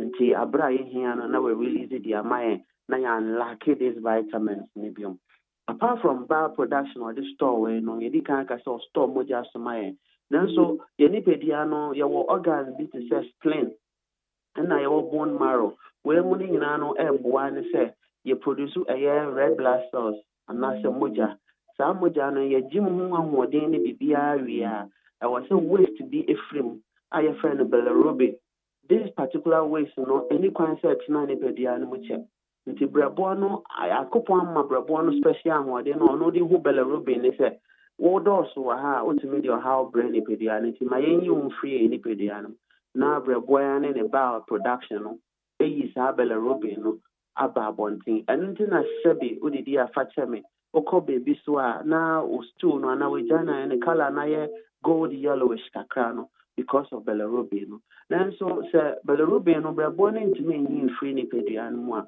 afei no bile production akɔ fam ntumi nsɛne nkɔ nkɔma yɛfu no biom na your kidneys are forced sɛ wɔ sɛ ɔyi firi mu ɛba saa na woma kidney no so n'adwuma no akɔ soro ɛkɔ soro bebree saa bɔmu sɛ wo johnson no colour no ayɛ cola anaasɛ coloured no ayɛ cola na wo stool no ayɛ pale ɛyɛ science a ɛkyerɛ wo sɛ kidney no ahoɔden no so ɛɛba fam bile production yi a yɛka yɛn ho hia paa ɛsiane sɛ obibi yɛfrɛ no ammonia yɛ waste a yɛbreki biribiara wɔ nipadua no mu a ebi breki to ammonia wɔ sɛ ɛfiri nipadua no mu nanso sɛ brɛboɔ no ahoɔden no wɔ fam a ammonia no accumulate a na ɛbuild excessively a ɛtumi breki yɛ blood brain barrier no na akɔ settle ɛwɔ adwene no mu baabi ɛkɔ saa ɛtumi sesa yɛ sleep cycle nti sɛnea nka wotumi daa no bɔhu sɛ wontumi nna bio because ammonia yɛ poisonous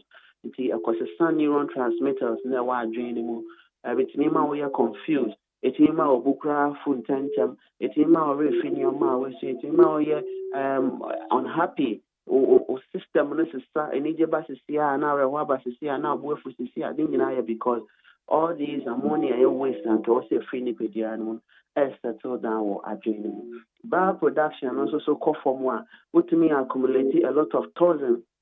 It's a bile acid. Oh, your condition be a friend of cholestasis. Not just a bile production or a form because Rabwana who are there no abba form. It's histamine medoso endogenous opioid superdoso. Now feel no unya a lot of itches or hunamano. Rabwana who are there. A yeast in the friend of the detoxification function. Until the year too quite over the weekend. And say economy. Brabo no hepatocytes no beje saa nsan mu ahoɔden me no ka sɛ sisi a brabo no go so a ɛyɛ adwuma ɛsɔ ne nneɛma bi a wodi yɛ nnura anadwo anaa na ne 3 days ogu so a ɔyɛ ho adwuma sɛnea ɛbɛyɛ a efi ntena wɔ nipadua no mu nti ɔgye alcohol na we breaking it down in the finest form to carbon dioxide and water sɛnea ɛbɛyɛ a wobɛtumi adwo nso yi bi efiri nipadua no mu anaa nhome a wobɛtumi so bi yi bi efiri wo nipadua no mu ebi a wode ani yɛ fertility anaasɛ infertility wohia brɛboɔ no doctor bɛka sɛ wowɔ issue of fertility a na kyerɛ sɛ wɔne wo ho kafo atena dan baako mu wɔyɛ engage sexually at least 3 or 4 times in a week nanso still awo bi ambaeɛ mpɛn bebree no ne yɛka sɛ wowɔ hormonal imbalance brɛboɔ no wɔ that powerful hormonal regulatory metabolism processor ne deɛ paa ɛyɛ ne sɛ ɔwɔ special receptors a ɔhwehwɛ hormones a wodoro a akyɛ wɔ nipadua no mu bi te sɛ androgen hormone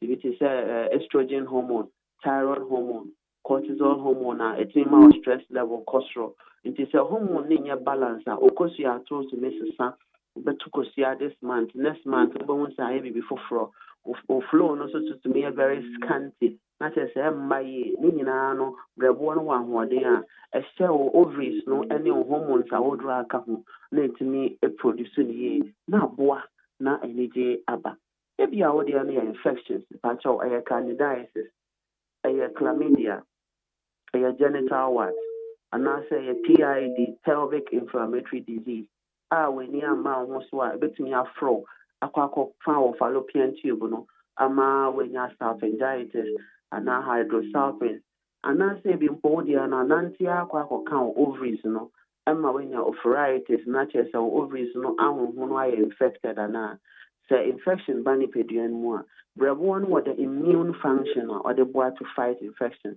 sɛnea biribi a ɛbɔdeɛ no ne lymphocytes wɔ hɔ ne natural killer cells wɔ hɔ ne macrophages wɔ hɔ ne neutrophils wɔ hɔ special proteins or produces acute phase proteins no so wɔ hɔ a ɛbɛboa na identify all these bacteria ne virus nyinaa na ɛko wɔn nipakyɛw ebi a wɔde no yɛ muscle cramp yɛ biribi yɛfrɛ no myopathy na kyerɛ sɛ muscles no to be infected with virus with bacteria brɛboɔ no wɔ ahoɔden na ne immune function ne yɛ adwuma a ɔho saa mmoa wɔ nyinaa no na wɔyi wɔn afiri nipadua no anaa wɔde doctor aka kyerɛ sɛ wowɔ edema pedal edema ɛsɛ sɛ ɛtom anaasɛ wɔde no mmea wo nan no anaa baabi a ahono biara no ɛntom anaa brɛboɔ no ɛboa to prevent edema anaasɛ ahoho no ɛsiane sɛ produce special protein albumin a ɔtumi regulate special pressure wɔ nipadua no mu ma nsuo mmɛgyina nipadua no mu da biara no wodeɛ wonante kakra pɛ na wosisi na ɔkɔtɔdwe na wo nsa yɛ ɔtitititi anaa wotena kaa mu kyɛ kakra pɛ na wo nan wo nyinaa mama so anaa mpo deɛ wafa cholesterol duro saa so abere biara no yɛsɛ cholesterol level no wɔ soro mepaakyɛw brɛboɔ no ɛwɔ ahoɔden sonko a ɔde metabolize cholesterol sɛnea ɛbɛyɛ a cholesterol dodoɔ ɛwɔ yɛ nipadua no mu no ɛmmɛ dɔɔso mmoro so cholesterol boro so wɔ nipadua no mu a ɛma yɛ produce excess hormones nti ɛtumi increase your chances of benign prostatic hyperplasia and prostate enlargement. It means increase your chances and hormones no imbalance. It means increase your chances or stress level cholesterol. It means increase your chances only more than or normal age because it means your thyroid hormone in frame. It will say when you hyperthyroidism. Not just our thyroid gland no can still be brave. Ebasa produce excess hormone and these hormones no ɛboa other organs no so mama hoɔden ɛba fam nti wɔn sɛ wo skin na wo lose wa hoɔden wɔn sɛ wo kɛseɛ no na ɛno so ɔte wo voice koraa tumi sisa wo nwi nyinaa tumi yera wo nyinaa no ɛyɛ signs a Eka was said Kenya or Brebuano, none hormonal function or play no on plane ye. Now, Kofa or how Ambre Nipedian, every audience arthritis, and a gouty arthritis. Pacho, Brebuan Bomodia, a uric acid neck, settle or joint in a film, Tanya Baya, Obenya, who they now poswa posina yano, a free home. And into your bomb with the rule said, Tanya won't energy drink, and now would do a lot of processed foods. And then yensu a yɛnom kora processes fm bebree aduane so a yɛdi chemicals a wodrɛ wɔn bebree mpo eduru a wɔnom chemicals a wodrɛ wɔn bebree anaa yɛnante koraa no exhaust ne smokes a wɔ air akra ɛkɔ yɛn mu ne nyinaa no yɛhia a special detoxifier obetumi kenyan brɛboɔ no ma brɛboɔ no na hoɔden a ɔde yi fifiri nipadua no akɔ soro sɛ wɔfa pressure duro wɔfa diabetes duro Ofa a drobia, Ohia Brabon said, or play that in the hydrolysis and oxidation function of breaking down and droning in us and the bayani pedianime to media juma. If we are more chemicals, nedia who here hominano, or no asa to the boasin. A year free nipedianum. Brabona who are then or sora.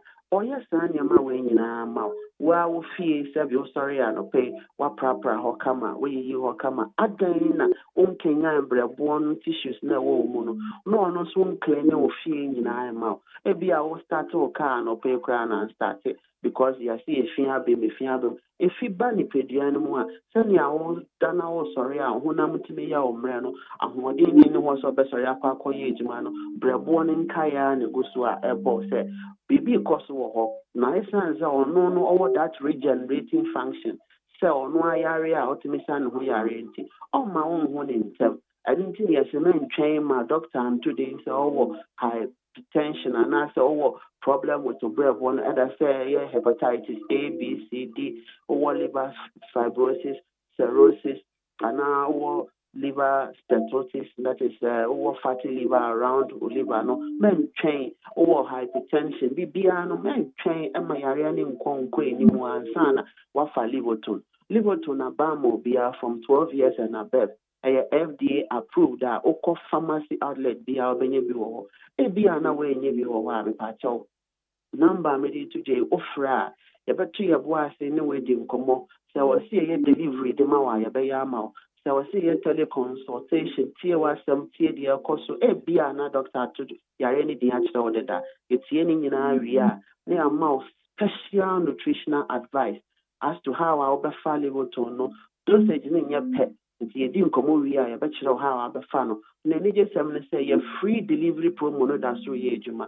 Ah, baby, I will be ano, the free delivery at the April. Not just also how in terms of transportation also abba form na on sake drone bi aye dra obetumi anom dia Kenya and brebo no hepatocyte na aye the parenchyma cell of brebo na aye djuma kese pa of brebo no esan so Kenya the kapha cells aye the one of the immune properties of brebo no say eku bacteria eku virus eku mu ayemfa yenihu lymphocyte eshwehwe virus eku wono heptoglobin na special protein o madane patrol officers o mo ne nam enipedia no hwehwe mo efi no we mu nyina no brebo no Kenya o a obutimi bo ama brebo no ye adwuma ye na ne 500 plus function no bar production ne dia kan nyina no timi aye ne ye timesre say anom yedidi over the weekend ne eguso didi nko ade yempe livoton na yen Kenya brebo no ne tissues no ntimi ye adwuma ye na yi finfiri enipedia no pacho dominant DC for liver specialists were all over Ghana and to some extent some parts of Europe. Wakumase yawo Joso Kwamu Jache Junction. Takrade yawo opposite Feja and Maysport. Central region yawo Aguna Odobe yasanso yawo Cape Coast Green Hill opposite Addison Square Garden. Accra yawo Adenta SDA Junction. Pacho from Medina to Adenta is just a stone throw. Yejuma from Monday ekosi Saturday na treatment plan no enye livoton anase ndro nko a ebesa ma nutritional advice exercise a obeye ene de wo se we ya ema ahoden eba ni pedian mu nyina in general so wo de dro so da ni nyina no ye no bedi ho nkomo ne actual treatment plan ti misle se fenambe na ye ndi nkomo na ye so ye fanim de kakra yankopon de amae ɛmfa brɛboa no so nkenyan no na mboa na yare ahodoɔ so ɛmfiri nipadua no 050 00 40 331 050 00 40 331 anaasɛ 050 00 40 328 050 00 40 328. See for C liver specialist, your liver, your life. You believe in our medications and our treatment plans. Until I say, once treated, forever treated. Marjorie, and pay me that's the all right. Encounter. Dr. George Eziama Yedan say when the year the medical director see for C and now watch there your brother said they say your boy and home by. I bet your phone translate Samuel Batu. What I say? Or yeah, NDC government spokesperson. Now you see Bande and the didn't nabbing a come home. You see Bande and also member of the MPP National Communication Team. Bande Mathias say good morning, Mark Jerry. And now we go here. Ibiaboko. Okay. And I hear Samuel Batu. Sammy? Rapping. Batu ni that's the first time it is your concomani. Okay. Your concoma. Batu. Nanim say in history no. Come chrome Dambaya. Yeah. Osikeni ba kwa na no chrome ho. Edin di Batu. Eza. Eti na mi busa ni say onyadi nu e. Na so you a big man. Osikeni ba no go. Osikeni ba no go nti. Yeah well. Okay, good. Yeah, I see. Me we few me can government communication as in the ministry no, but me can the communication bureau. Yes. Yeah, government communication. Yes. You're from government spokespersons and communication team. Oh yeah, say ya ba be we to mo ba mo say me from government spokespersons into the jam from no into wakwajo bi different. That's an more Matthias. So you're part of the communication bureau of the NDC. Yeah, sure. Yeah, that's back to Samuel. And then some ya ba behwe akwatia by elections nyame ya dom ochena e de de hyeso. Eti ya hwe so far said ye what ye bambo mu nsema ye hwe ni mu say betimedi ehim. Na ye bisa ne ade nti na say ye ya afahye. Teshi ne etu akototo your friend is saying omanjo ne ne mpatam ha onso na etu akototo amani pegu te say ye kan weekend nko an techi de ye sinipa 4 na ewu ye ha nipa 3 7 afahye ade say ye shefa na nipa ye dudu tuo mani pa usa de ye be ne de na ye timi say de anipo celebrate ye de relate akwatia by elections na ye Ablekuma North rerun womo a posifo che womo a ye ka se womo de mra se womo se makoko ye womo ko dinze nhunu no no me see wo ye Ablekuma North rerun court a convict womo with a fine of 6,000 each. Ibisa se we ya dance bi a ana ye ensen na ho ebetimi aboa ma elections any mu ntokwa ne tituru ye kwa akwatie yi aye de suade ehunu bi na ebebo amanfo hu ana we no ye nsama kodo a ye hwe no enne anopai we need 100.9 edigbande ma me chance e be free ho Actually, the edikan ye beda otumfo nyankopon asese wama de party yen na yesan ewo nkwam anyo bia no nya ne sei sa akonya ba ma ya na sia ba betena ha na bie mu a de aseda asefata ebe ma otumfo nyankopon ye ka ho ye beda watiefo ne wahwefo nyina asese omo aye sutie no omo tie yen ene anope ana de ye ka ho nso ye mesa de nhia mu odin pa ma ye party mpanyimfo nyina. In fact, I'm very proud. We hear many man we say many aje papa. Kind of unity or more show akutia. The kind of preparations they are showing. Me gidi say sani ye wo Ablekuma nenka by this time the seat we lost no. Anka ye win here.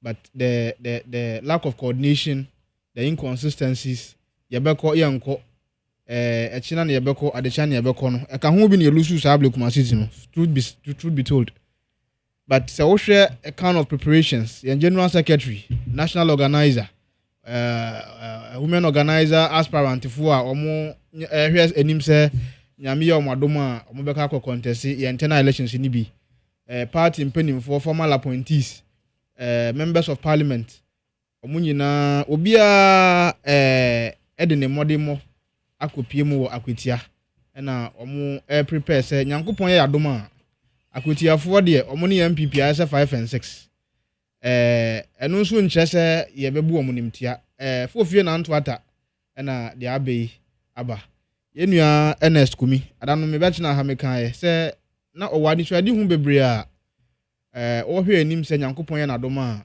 nka ɔde bɛbu akwetiafo sɛ ɔhwɛ abrantie no mmɔfra a wɔde omo akɔ school enuma ankrankra dwuma a ɔboa wɔn nkakra wɔn hiamwa in the constituency akwanya a wɔn yiyi na ɔno ankasa ɛde ne mo ɛboa na aturenkyem wei sei ɛbɛto no kwansin mu no akwetiafo se yɛhwɛ dia wayɛ da na yɛ atono so aba sabio NDC fo de Yoruba Baba Jamal ɛbɛyɛ wɔn MP wɔyɛ ni yank yɛ nyina mfiso ɛna baako yi nso ba mere fi ne dimpo ɔno nso ɛbɛyɛ MP the same story Ernest ba yɛ in a short period deɛ otumi yɛ de bo akotiafo no amanfo betena so in a very long run na mo ntumi anya hwe amfamwa so sa wo hwe a the two political parties no as of today I have seen some research amanfo aya omo publish is their opinion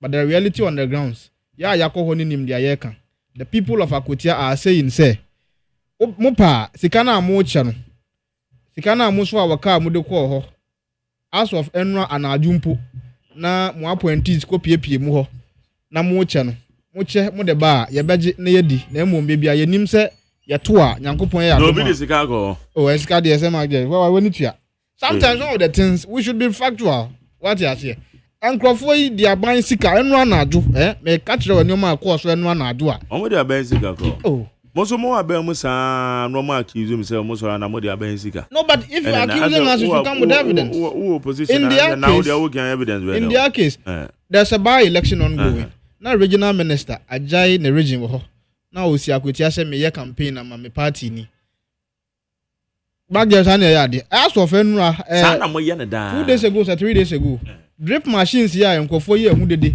se na na akufo adede ba ye emwa Ghana fo no enu na na adwo dosuo mo mudi yi akwan epe vote free Ghana fo Akotia fo ho but you see like me kan ye no Akotia fo ayo mo adwen deda omunim de yakwadeda they know where they are going to vote enti sika ndie mo beche but they know the truth they know the party that has them at heart enkofo iba ye promises amoma ye bebrebe ni nyina no kopemene omampani mahama out of desperation bosha wo share Ghana fo nyina no kopemene ba kumpo omunya anya yo I'm not even shocked ono no ka say omu Ghana fo so otumidi tumi be mampani a ye ma no emre no mfanya honeymoon am say honeymoon na no da so wo mu yi our copy was Japan. So the people of Ghana are wising up. We are learning our lessons the hard way. Like I always say, NDC for there, yenim womo, yenim diomu to me. And moving to the issues of the violence we are encountering in Sotum and what do we call it? Saula. It is a bad thing. We condemn it as a party. Omaya wa done ni manfo no. Obia won kwam na so obia te ase a na yenyina yeneje sabio se wo pria petumi a enkofo na wo ba behwe wo so if the people are not there I don't know why you be looking for the power enti the esi wo sola eni the esi wo isotu mu no MPP fo ye bo nyu so ye mabusuafo na o manhwe wo mo de hye ni nyina ya akọ na yenhwe na entawantawa bi a ewo ho bia no yendo ye ho as omanfo sabio se obi ni wonya asem na se mo kina ho kan eno mo mbua sen se mo be kwa akofa etuo na mo kunkum afa se bi ebia na obi a wo fam no ankoye onua bi ne yiri ana ne kunu a ebeya wo faase bi adamfo enti we are interconnected one way or the other enti se asem bi ba yentena na yenka ho asem na ye extend asem no so kɔ no ne fapem na ne se amanwofo ye ne yehihye akire na we nyina AC emre bi etwa mu ko ye Yewura John Dramani Mahama ono ankasa na ye flag bearer okogina boko na entokwasem ya start biem kasa wa kan ye ne se MPP fo wa aban mu a na boko nsem ema ne homene so na wono benya akwenya beye mampani a eto betwa waba ye enru 5 months impo na adi start biem ebia na ye witness in swotomi ebia so na ye witness wo so lai enti se enye party A and party B na wo government e wo aban mu a na entokwasem eba na emum eye mente me ho ase bi na aba eba ne sanso a yemfa political colors no ento nchen na we na hye akire na ye those were some of the statements that they made against Dr. Mahmoud Bawumia abrana bokun semsemi ekoso openi tinkan ha oye najuma to say mampeni abedi akire na your communicators go around making all sort of pronunciations and accusing him say ono hye akire na boko what do you call it kusasu for any omo enyansem. So when issues of a nature happens we should take the partisan aspect of it out and look at the matters as they stand. And a media manfo bi hu ya kakra openi adambona mo video you so betina has several times. He knew everything about security in this country. He knew everything about arms in this country. Now say wo hwe bibia yeti sesia no the kind of weapons civilians ordinary Ghanaians are holding now comparing to what the military and the police are using now, you could see that we are sitting on a time bomb. Now say omo anya bibia amfa ho in every serious jurisdiction anka Ora Adam Bona and also the Juma to and for film we are now we investigate him mbu. Aden. Oh, I don't know yet director of small arms. Small arms, yeah. What some pens we omudi to me e be say 8 months ni. What is say yaji will be a tie and proof you be some okrum hada. People are smuggling weapons from across borders. People are passing it through tipper trucks. Now Malodi say anua I saw a video of a tracker already anua na yade weapons ashihye kotokuom ahye anua na se. But the police were very smart in that action. I think the border control for no na omo chase ankofo yi na omo gi weapon. Owura Adambo na better na car so security aspect means that Amanford are just interested in naming themselves and carrying themselves in positions that they don't have experience over. Ona car so security aspect. Ya di tumi na ma we akopim sam pempenso yi. Civilians are holding weapons, and we go to a place like weapon retrieval at the form, sir. Sir, if you don't have the expertise, you put the job down so that another person will take over. What you say? You go to a place like what do you call it? Domikwabenya, and Naju do shomu na Nigeria fui. Ekutetu they are doing gun competitions. Say a night club will say a pub. Na me twemu akọ baby. Na Naju do shomu me ko pie so. They are shooting weapons in the air and they are test. I mean, minimum some test sound. No. We to best 5 rounds. Now we have to best 6 rounds, and they are competing with each other. And there is a system here in this country that is against such practices. You go to the black market where they exchange money. Aboki for Easter and every aboki standing by the roadside is holding a weapon because they perceive say they could be robbed by somebody because you can say no more. Most of the forest bureaus are having weapons with them. It is not a bad practice, but if you want to acquire a weapon in this country, there's a procedure. Ko register. Na you who say weapon we, ehye we nsa. Say bi touch ma, ye ni bebi akwaji afa. And you see, ora Hassan Ayarga, kuntokwa bi. Ghana fo ni ma ho. He is not fighting an individual fight, but he is fighting because if we all sit aloof and watch what is happening in this country, bedroom pempens will be your best why yensa we itisu. The foreigners, there are good foreigners in this country. There are very bad ones too in this country. Ebini bakuna obon hu dwa is legon say oye say Igbo king or say Igbo chief. And this kind of a person is perpetuating a lot of crime in this country and nobody seems to be concerned about it. And this is someone who has the opportunity to be taking pictures with our local authorities, taking pictures with our government officials, even to the extent of taking pictures with the president himself. And he is duping people internationally, and nobody's talking about it. And okay, yeah, okay. I'm telling you with facts. Hey. May 6th of this month, Saturday. Oh yes, 6th of this month. May make a movement in Hubi. Yura, Hassan Ayarga, and other people are. It is not a partisan fight. We are going to stage a demonstration. Yes, for the Igbo king and his allies. What made demonstration at your Yeah, quite a demonstration at your home. Because yet now one say anymore. Ghana, dear. A honey, me Nigeria, ni Ghana, ni honey, a woman. The Ghana say, yeah. Over Nigeria, there are very good ones, like I said. Yen trader, yeah. Of circles is here.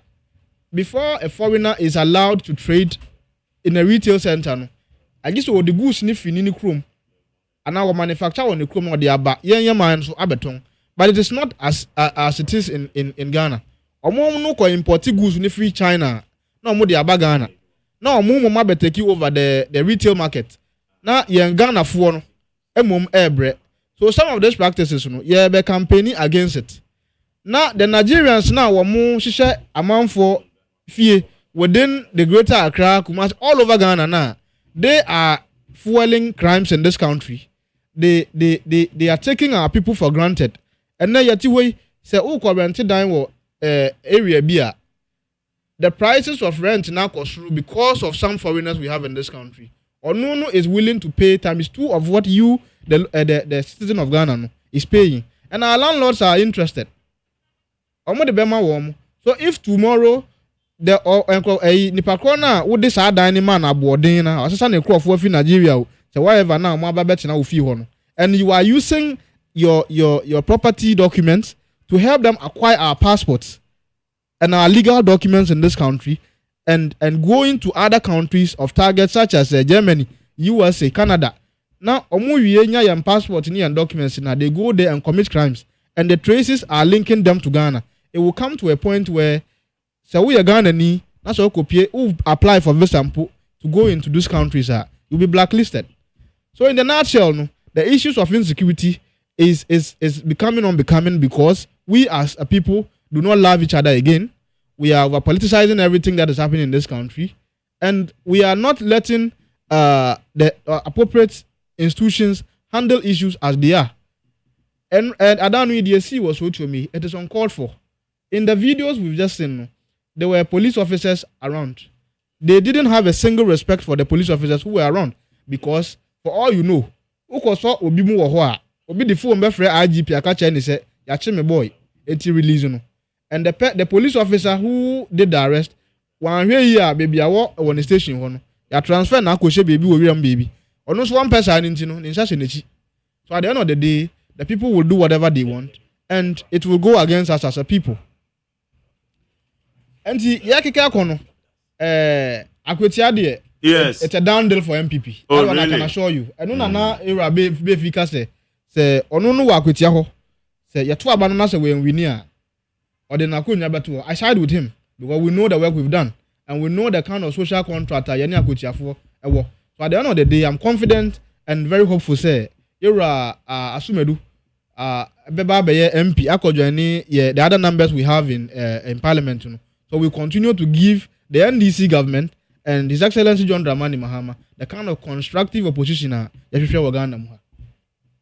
Medan same need 100.9. Nane asanita no ababeka or your political analyst. Nane amaje? Mark Mejoso. Na we go there. I mentioned for the second time in this less than 2 months. My kata be oh, I think so. I chose that. Gavra. All right. Okay. Mame ko aye batu. Sami? Papi.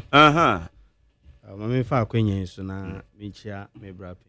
Aya meta hwe no you. Sanita no. And then the first time I share no. And o hwe a studio back on the other side na. Peace FM. Peace near what the other side over food bridge. UTV, when you UTV. Tama omusi. Na make on AC sa building. Hey. Sa food bridge no.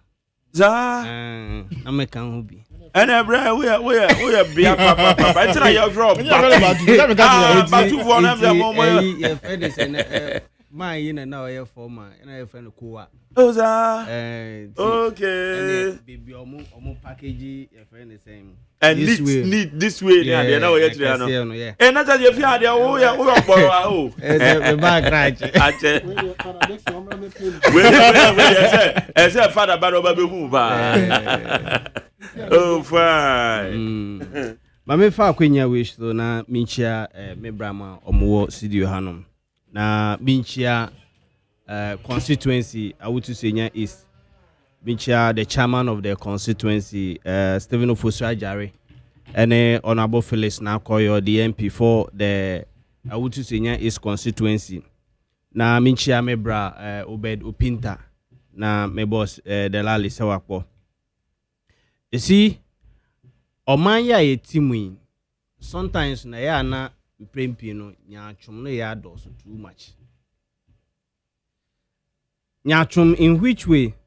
Because ene we share the posture of the MPP with regards to Akwetia by election ya ye ba bekoya. Almost as the preach so ene ye hu nkrofo honum no mo share max ka. We'll classify them say omuye tax and we'll deal with them.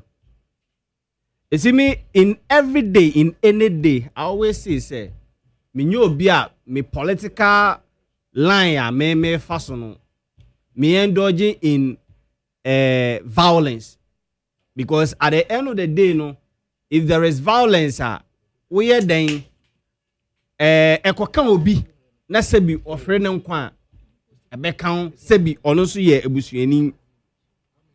But it is so shocking to know, say, all of a sudden, no, the MPP in opposition less than a year now know, say, electoral violence, you know, it has consequences on the lives of people. You see, I always say, MPP and NDC, you know, we are two different entities, two different political parties. Because we all witness under the MPP, I call by election. Your friend is saying West Wagon. I was West Wagon. Whereby you police are police uniform. Cars a bar with police car. The way you brutalizing Crawford to the extent say even a sitting member of parliament, Sam George or Jasutro. Till date, ye won Crawford no mo shase. Him for ne wabem. Was there anybody you holding responsible la? Emrani ne dia na. Ablekuma no for dia ye king. Eba ye mfa ye hunyi mu so omo ye party ma. Ye se emrani ye den, emrani ye djuma. Inti ene omo asebi omo massage nkrofo no ho no ma court afan ni say sa massage na mo massage nkrofo no emfa mra kwan so nti emra ni mu bedi na emra no omo edi no. So you compare these two political parties na we be so say himfo enefo violence so far as politics is concerned, so far as election is concerned. It tells you very clear say the NDC as a political party, you know, ye jimrani di. Inti wonfum emrani weni. Under the MPP, a sitting judge, odi asem, ye nya hooligans, momo kokotwen, oba painful if you call true. Sasem nekosi saying. So it tells you clear, say, when it comes to the MPP, they enjoy violence so far as politics is concerned. Yeah, kwakoto Akwetia by election. And then was we as a political party. You go to the constituent, eligible voters, you know. Can we hear some children say? Monshe e yisuna monto abamayen. But bisa one simple question say, MPP for omo call honum no omo yes or nah. The answer is no. Because when ya MPP for na so mu jan no mo ye campaign say who di see why ye betwa na a police for misbehavior ye be mo show down. Are you not inciting violence? na se wo ka se wo hu police ni bi na se o she max a wo be classify ni se or ye tag and you will deal with him. Sa wardrobes ya no mo biti ya na kwesi ya o ma Ablekumanov. And just as I said, me in any day me fwa se ye kwa kwoto aba ye kwa kwokire ya adwen na ebe wiase no na ye twa obi nsa na ya bo obi tuo na ya wo obi sikan. Because bear it in mind say nimpa na oba be kire na adwen obeto na aba no obo ebusuani. Nti who come with the mentality say there will be violence. So therefore, who incite who supporters na anything. Because one, na kwa chira wadwen, kache electorate for ne say, eyi na mo hwe so mfanye de, ento abama ye nimpe, no onko maso bedwem, no mebwa constituent. Basa anko ba ne sa na say it's about say who can na violence without even citing any critical thing na. Nimpa mo de ne kwa maso bedwem no, oba bebwa constituent na. Now you are not helping the democracy that we are all trying to build. Because Osha the NDC, ewe yafa, ye campaign wo honum no. Ye incite any violence bia. MPP NDC, so far as Ekwetia City no is concerned no, a swing constituency. Where far no we afa. None of the political party ye betimi esi ye waka so sa constituency we no dia. A swing constituency. Anything I will check it from 1992 now. Where far no we afa. Unlike some constituencies, I betimi akwaka so a hanum no a NDC seat, a MPP seat. Akwetia seat na ntesa. Obia to me wini. Enti sa wo kwa na wo ne electorate ne ukọ campaign a chira wo se o me nipa ye pese ye de ne ko onini ni obetimi ayeni ba se wo ka se a police for ye hu bi pen na wo hu ye mpoko Ablekumanov na kwesi o ma mu di sa anyamresem na o mo we emra na o mo eni enti sa wo ka se a police for misbehavior wo be mo showdown no emu ni ye we the honorable candidate. Yes. Showdown no emu ne we because obi betimi a interpret who showdown no to the best of own knowledge. Enti say ye kwoto aba utterances e be fi enu mu aba. E was say very careful. Because me I am mpempi na make say ukọ election na enkrofo komedi echi. Enti comment bi a wo be ma to me incite supporters no as to the length they have to go. Because some people are so loyal to the party say, "Okay, say empu a ebepu." Enti utterances are at the end of the day also per flag bearer ready. Ah, we incite say police form is behavior. Obe mo showdown. Which of the showdown? Obe buom and obe ya omden. Na say you so die na no kan say the AC ye Ablekumanov. Na Ablekumanov ni AC ye no at the end of the day omo di sa anyamrensem no. Emra no omo eni. But I say police form be gina ho say bi. No, you see, enye ye na ebe chira police for ejuma e wo so omo ye. The police, they are well equipped and they are well professional to know what to do. But and also nam kasa ye beka as politicians. Hey, kasa ebe fi edu ma ba as politicians no. And also na ebe boa police for na na say emwa police for no.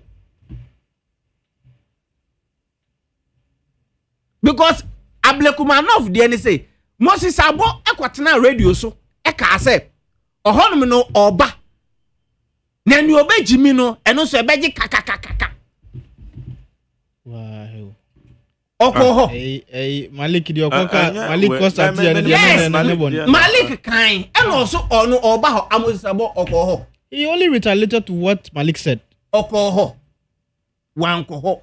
So that is what I'm saying. Say we the politicians, so far as election is concerned, no, certain utterances are incite your followers, no. Because some making comments are only my dreaming who comment to come a patch. But because they say me what domuno, they will follow on that trend to cause chaos. eba na sa no omaya ye pese ye chichire no mobra. So we should be mindful because at the end of the day yen for say afashe ye ekosui afashe keke na at the end of the day amanfo ahwe omonkwa nti afashe no mo ye say mo de kabom ana mo de yede. Same as politics, same as election.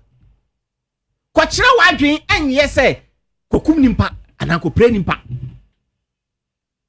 Empempe ya meka se emra ne nso wonsa e na obefi se emra ni ho.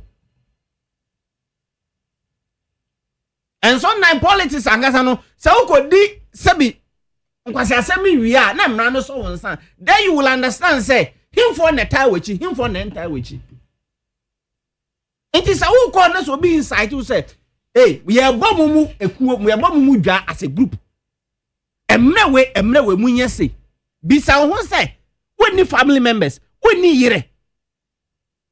Into who call us who call one maybe you and then we no maybe. Politics a game. And just oh me last make assembly. Me na menye electorate ewo Akwitia constituency. I only preach to the people what I want them to vote for. But not to sit in a class say, my inside you will be say, oh, coffee giant and na seka and na pepper spray. Because me inside you, I mean, hobby. Now, when I walk, I could design am resem no, oh, corner one ma. What push you for the den be. So we should be mindful. No, MPR or say, Akwitia by election or lose or the Nakwenya better, then should be well prepared. So be resign. Or be resign to resignation starting church. Because check. Or China was here, you and I say, I can't say not been a year. But what I was saying is say, Akwitia Honomono, when now war, when now war a constituency honum, when the winning ya wope. Inti more being by inside to say, oh, kwa tu waba, kebra na bejiska. Ana o kwa fasekan ana ejan ana pepe spirit fa ho.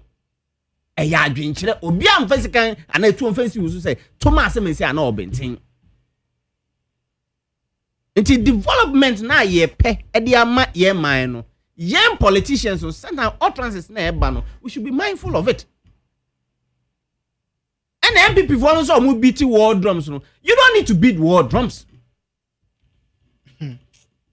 Because who honorable Kenejabo Okase obi nya bemansi obi.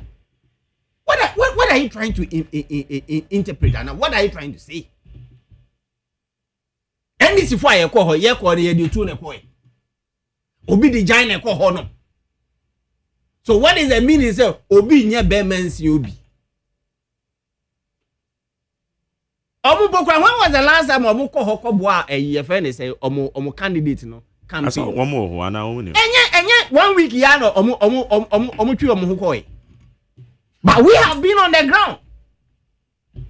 I see. And this say mo do nimpa na did mo amu chusu no. Enye so mo to no so abampo omu chusu no. Say ko na ko representing. Omu ahi delegate, say delegate, executives ahi na ko ho.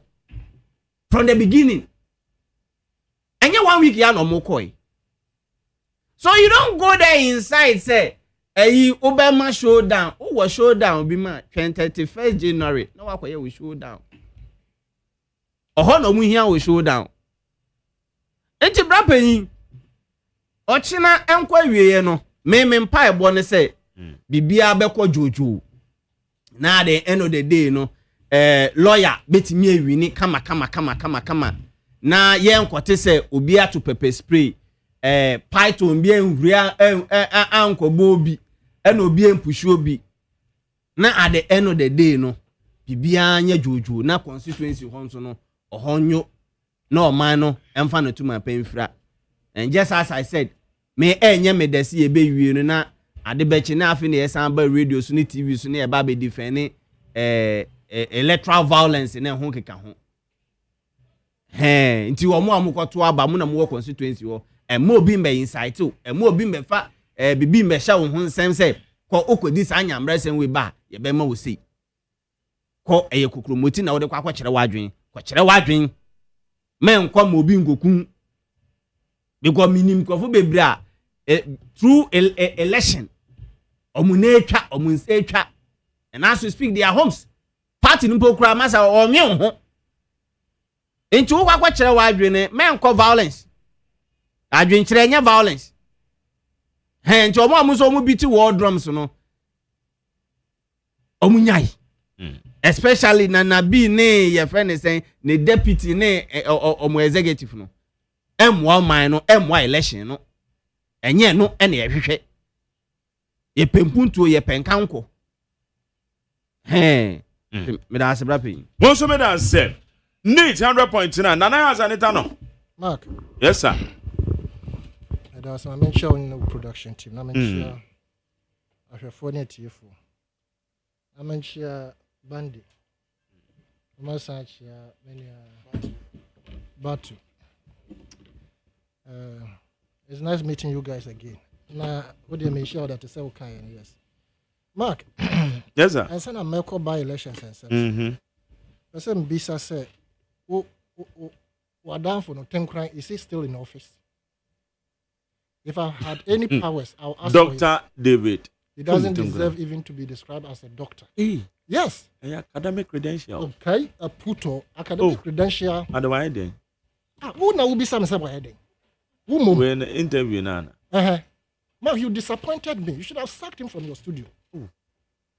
The person amending a statement, you know. I did amendment. Or say you'll be mad, but one more much almost one way a professional. Would you don't speak for him? Would you go back to your colleague journalists who have died one way or the other in various hospitals? Go back and check. Upon a idea or and yes, say, and Rechi no better hakayo, a bibia. They have marked you more bomato. Says Uncle Fire no more, I no more can doctors in 170 hospitals, 170. Because most of the time, we come and sit here and tell it as it is. Say, BBS or hospitals, no, about hospitals, no, they will never take care of it because they want to refer the patient to their own private hospitals and other people's hospitals so they could get their commissions. Into how is it possible, say, some man no better how say a doctor.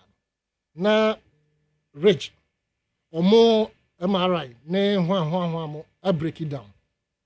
Who purchase into a medical director with him, who oversees rich on him. If a minister goes there and wants to sack such a person, must he be condemned? What about better have minister who fin? Now I can assure you, Mark, maybe beba. Ebi ano ura kando wenye minister of health bi. Nkrofobe kana kase sena aya kando anase taba na kando wo ye minister no. Anka wodru hada. Now that the man is doing everything possible, no, they keep condemning him to denigrate him, but unfortunately you can't. Baby I can't do you can't. Who move from her denigrate farmers and so on. A poor more border a possibility say now so much journalists be mu rough. You do mo ba mufi say they sit there and talk about you into more show Mark and fresh effort no more about whoever this have been a support to say journalists have been dying at the hospitals due to their work. Let's say check from your colleague journalists who have died in the various hospitals. Who say politicians, any journalists, for any other special groups no omoye nkrofo bi mohin no kre enti anya nrechi na ne bufu ye na w po aba to ho dadada enti me if I have any powers I'll fire that guy. He does not deserve to be in the health. He's a national security threat to our health industry. Me ba bi mo no ma hu say intel me gada no which I know say probably you are privy to. Some of your colleague journalists have started wading into Kwabena Adubuahen's saga and trying to downplay the Attorney General and the government of today. That the matter they have has no water in it. It's a kind of magic. It's called Mako Jijinti or TV, so radio, so or Mobos Ajandam. Because intelligence, you also your one shema gadapa. Right? How can you tell me, Sir Kwabena Adubuahen, who has admitted Say sika ye kan ho ase no wodi boema we wodi mewema we no.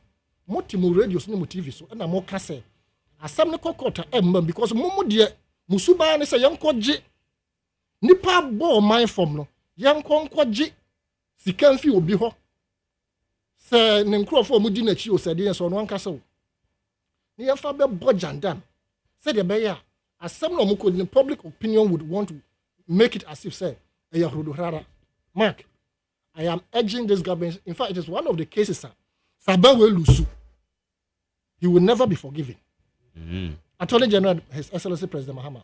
I'm telling you, the evidence adduced by the Attorney General and his admission that yes, ABCD, the water Ghana Water Company, mo pese mo jande sika mo be di ma mo nkwa mo ho atomunti.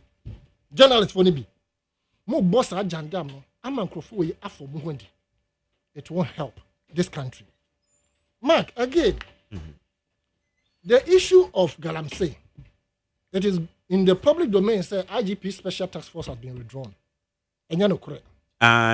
Obi beside me over the way. Enyano correct. It is the normal rotational, yeah. But guy na oye is a concerned association of small scale miners.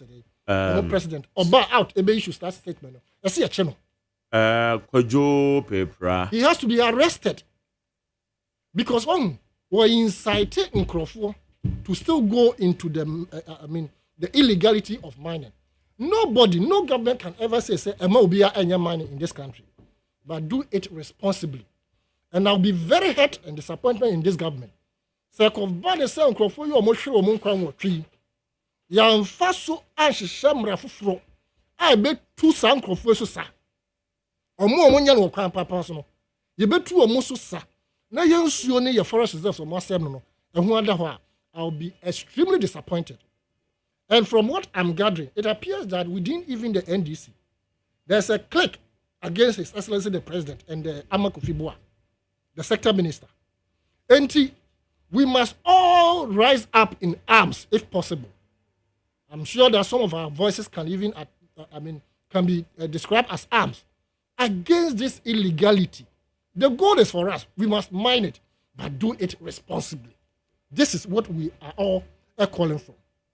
I just say we play some chess game against the president's mandate and the sector minister's mandate and the police administration's mandate or more making sure they will fight against this canker.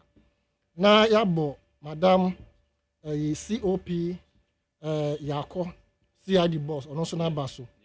For the feat she has chalked and the promotion or where she is now with the Interpol committee no or Martino. It tells you, say, Mameno Sabe, we're distinguishing her. And we believe strongly, say, going forward, no, obey no ma Papa Amagana. Now, maybe by election, so no. Monday, Etra can say, Washer Mamimbo Mobile. Maybe by election. Okay, many are banded her. And or say, Minister Bijana Jumaho. Equia campaign work with you. And I noted it. Now, Mamma, there be a man how comes. Mark Wassino. Wassino. One jar, the constituency, Amba, another constituency. On your MP, please. But me cry me do kind no me dey say no man dey normal. By election do will be a bibia hoko. Yes, obi akoye dey obetumi. And na say okay, but would you to me say we bia na wrong. By election. Hey. I don't know. What do you know with evidence? By election and my more evidence. The rule of the game is Beba Chokuma uni minister Zeko. Be a minister of defense. Not a by election. Minister of defense. When the ministers are moving free. Regional minister or minister for what? There will be some simple questions. When the propaganda no show. Original minister. Bande, unless you tell me say muyebi na wrong and to say you to us what kind of examine no be. But I can say man you be. Me who say Minister be anya na djuma ho anko di by elections. Oh, you're minister. That's a by election. You are there in your capacity as interior minister. This one is a regional minister. I didn't mention any other person. Regional minister. Regional minister. Man, we are going to ask. I are really the bow and shed the audience about trip. What's the master there? What's your commission? Why? Also, oh, say, Papa, because Ubacham Pra. What ya crack? What's what Chim Pro Casua? A man of Kunsi Fee Casua children. Wow, a class sometime. Oba Buano. Yeah, I think I was saying. What one was it? The pepper spray no maka. Moon, perhaps you advised her. So, Babu, who know, oh, no, canon. Oh, no, canon, they do have trouble based in Wow. Probably they told her.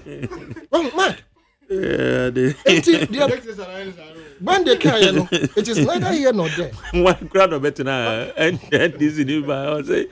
Me odu one obomi do odu police police state police we no boni so Nigeria ma so no makazo Nigeria wa se dia ne be real sai temi ana mi ya e wa ga za na wa ga ona na so odu obomi dia obomi dia na se me udi obi e plan microphone enye yi era na go na na we go me o we zero ana Mark, you see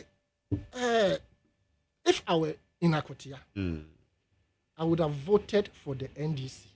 If I were, say, Akotia, whether I'm NDC or not, my MPP Nuclear can vote. I'm your friend say NDC. Why? Because and yes, or more about me can true, but I would judge the level of commitment to development, and not about taking a decision. Because NPP better so in fear more. MPC I say, a dear no more Yamakotia for, and we must call a spade a spade. Akwatianwa omuko 40 days no strategic, highly strategic.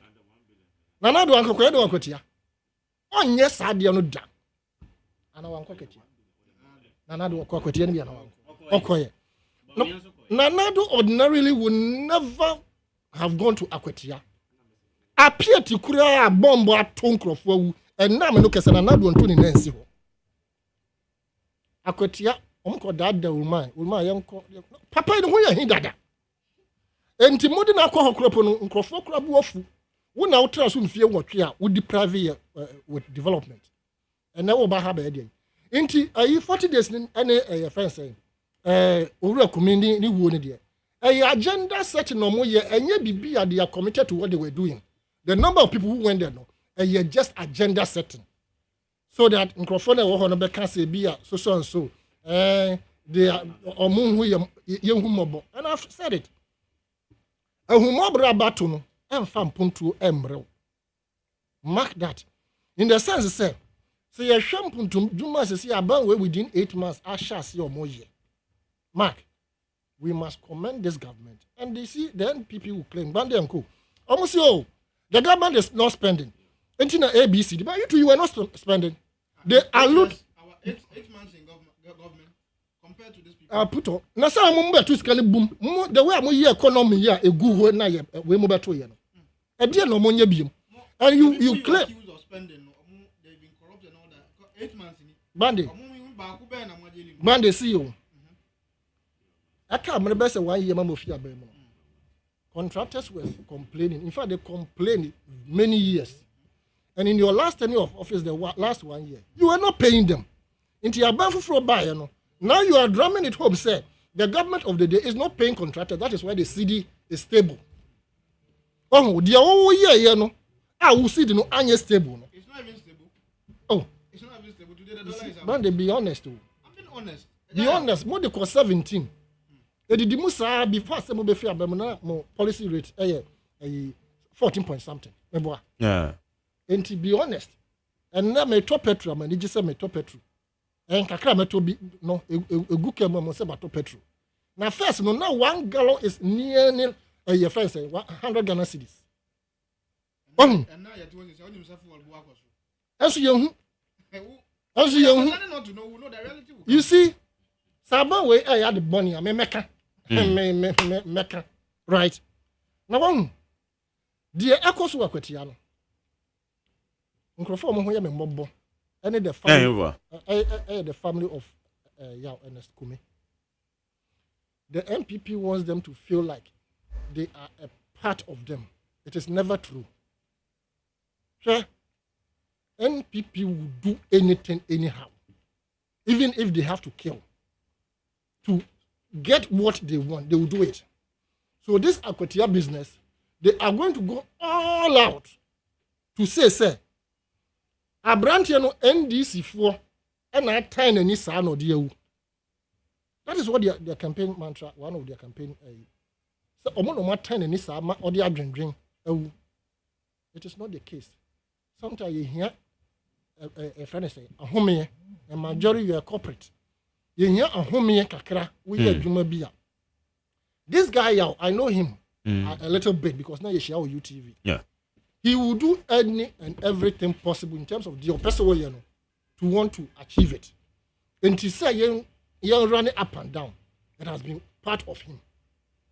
And sometimes nobody need you feel say strong, but inside because you don't see what may happen at a time frame, you think that you are strong. Into the Yakoba, it was nobody's doing, even though a very, very painful death, right? But a man, MPP for far, ya only wono. I'm a year as if you said you're saint. Somehow, somehow, I can assure you, sir, you commit to baby or not as a momo or my boyfriend. So you commit some to a banner year and can knock us about trauma NDC because of person put to a button in chain. And for me, say radio we do it here. My only mantra to you, and I'm a campaign to you, they say. And yes, I'm a person to about my MPP. But the national cake should be shared equally. I do not want a situation where Mahama should be feeling any. So man put to Juma and because you are too about my NDC. Now Nadu is an expert in it. Right? And the two. So can you say, sir, baby and NDC MPs another time, baby uncle so hard. NDC is different from MPP. MPP, they are me. Now Ashanti region. Bande, Mamen Kalu, you see, they are me, you know. Obia, what here be a because of NDC in total. Meboa.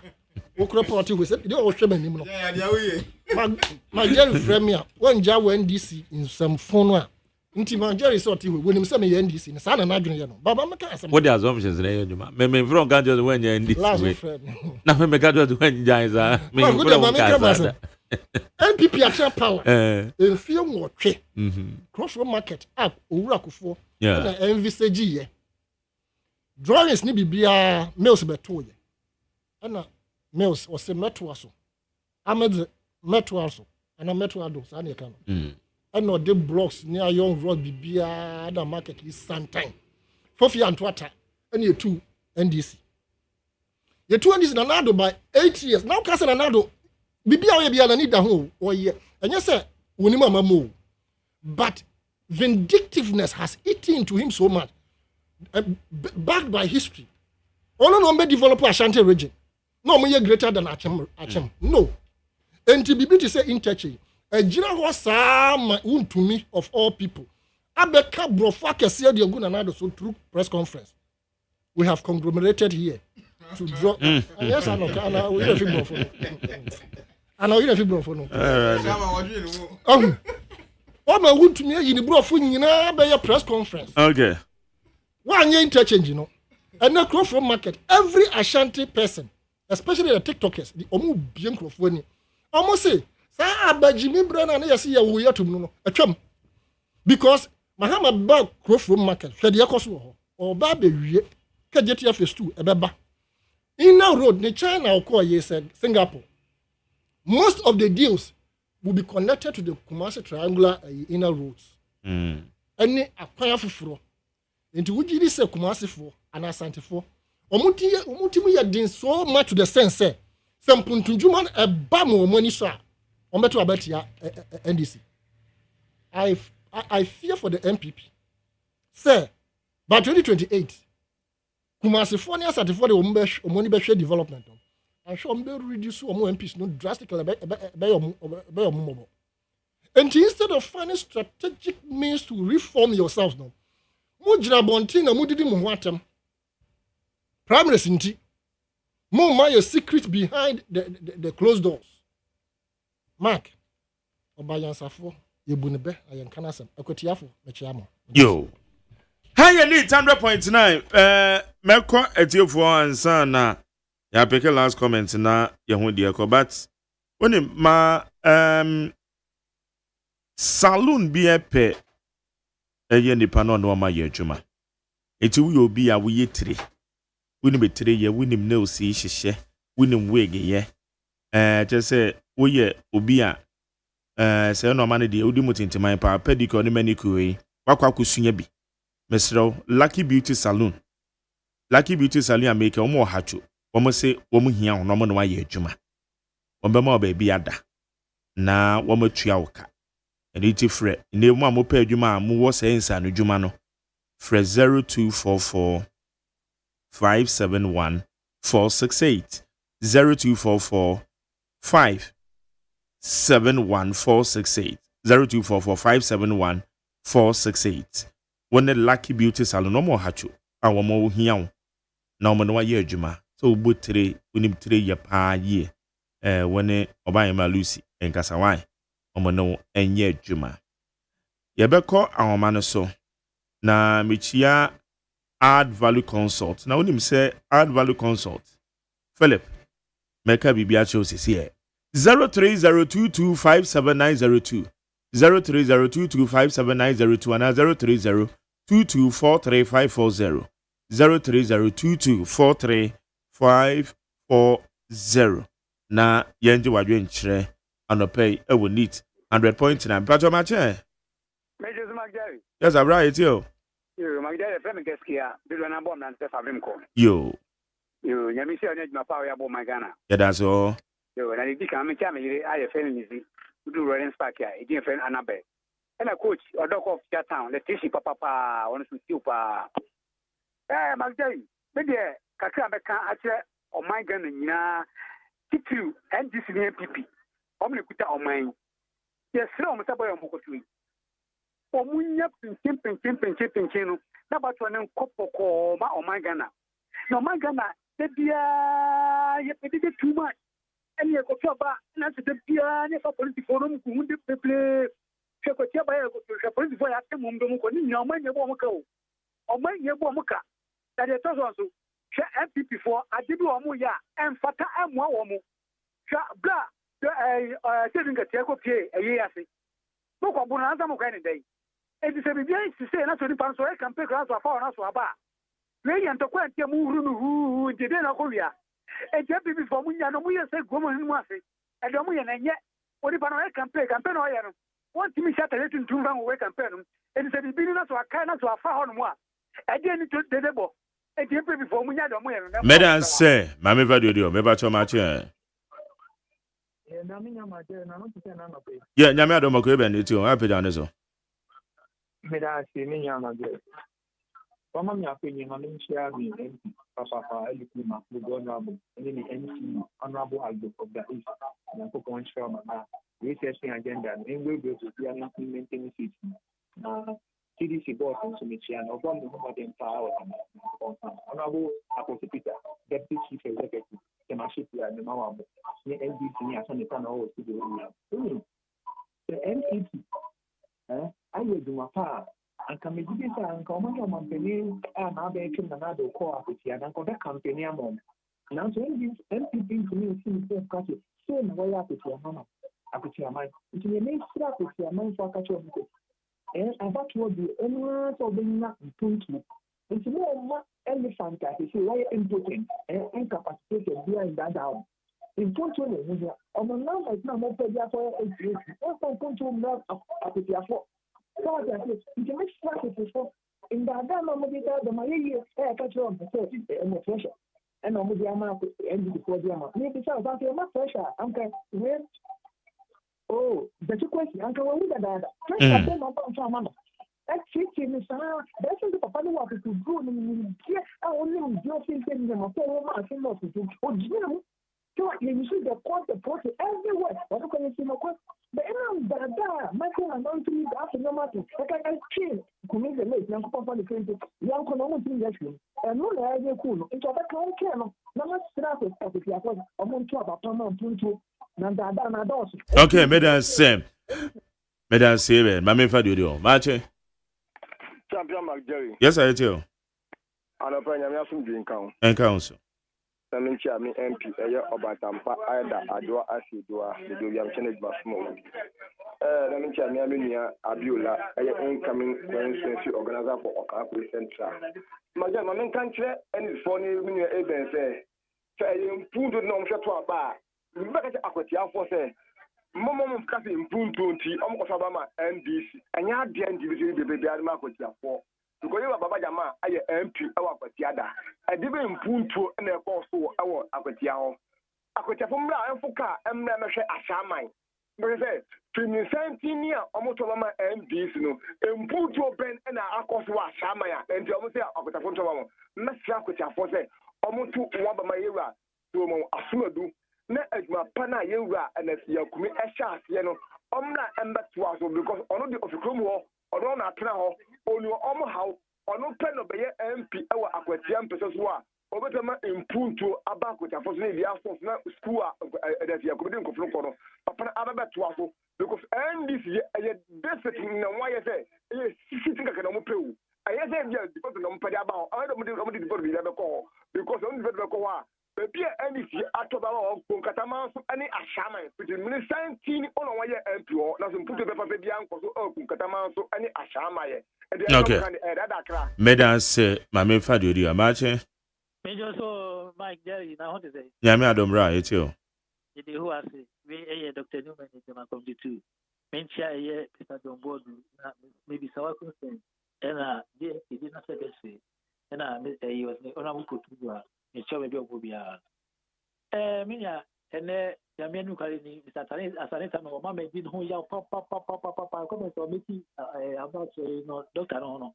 We go to school about degree, to tell you, we don't know and shout. Now, also was we a political analyst. Was about Kasama political party. That is a political, analyst, and say, we are neutral. So we do now, we call man and put you no money, or money some of so can we just had now. And we your baby of Kasama one party. And I don't know, do also as a political analyst. No. That's the meaning of that political analyst. Who Kasama party back home? I know they are going a papa, and there's a now we are going on way and tobacco in school out the opposite. So if we say you condemn as a proof here, then be penny Kasasa. But then we made you up a small kind of one idea. Because in Kalasa, we may have a drama NDC. Oba was so pass a neutral person. And so we have drama NDC. We better do my way. Now, talk as will be according to the school for us. Madam say, Marche. Oh, Marche. Yes, you. Hello? Yes, sir. Yes, I was who? Okay, Mammy for Fred. Me bacho Marche. Major so. Get you, bra. Me didn't Mr. Lincoln, me free Aquitema. Yo. Me shamoni na Akotia for the move to papa. But to my NDC because ene the Akotia for a bisa NDC. Se puntua NDC no wa by.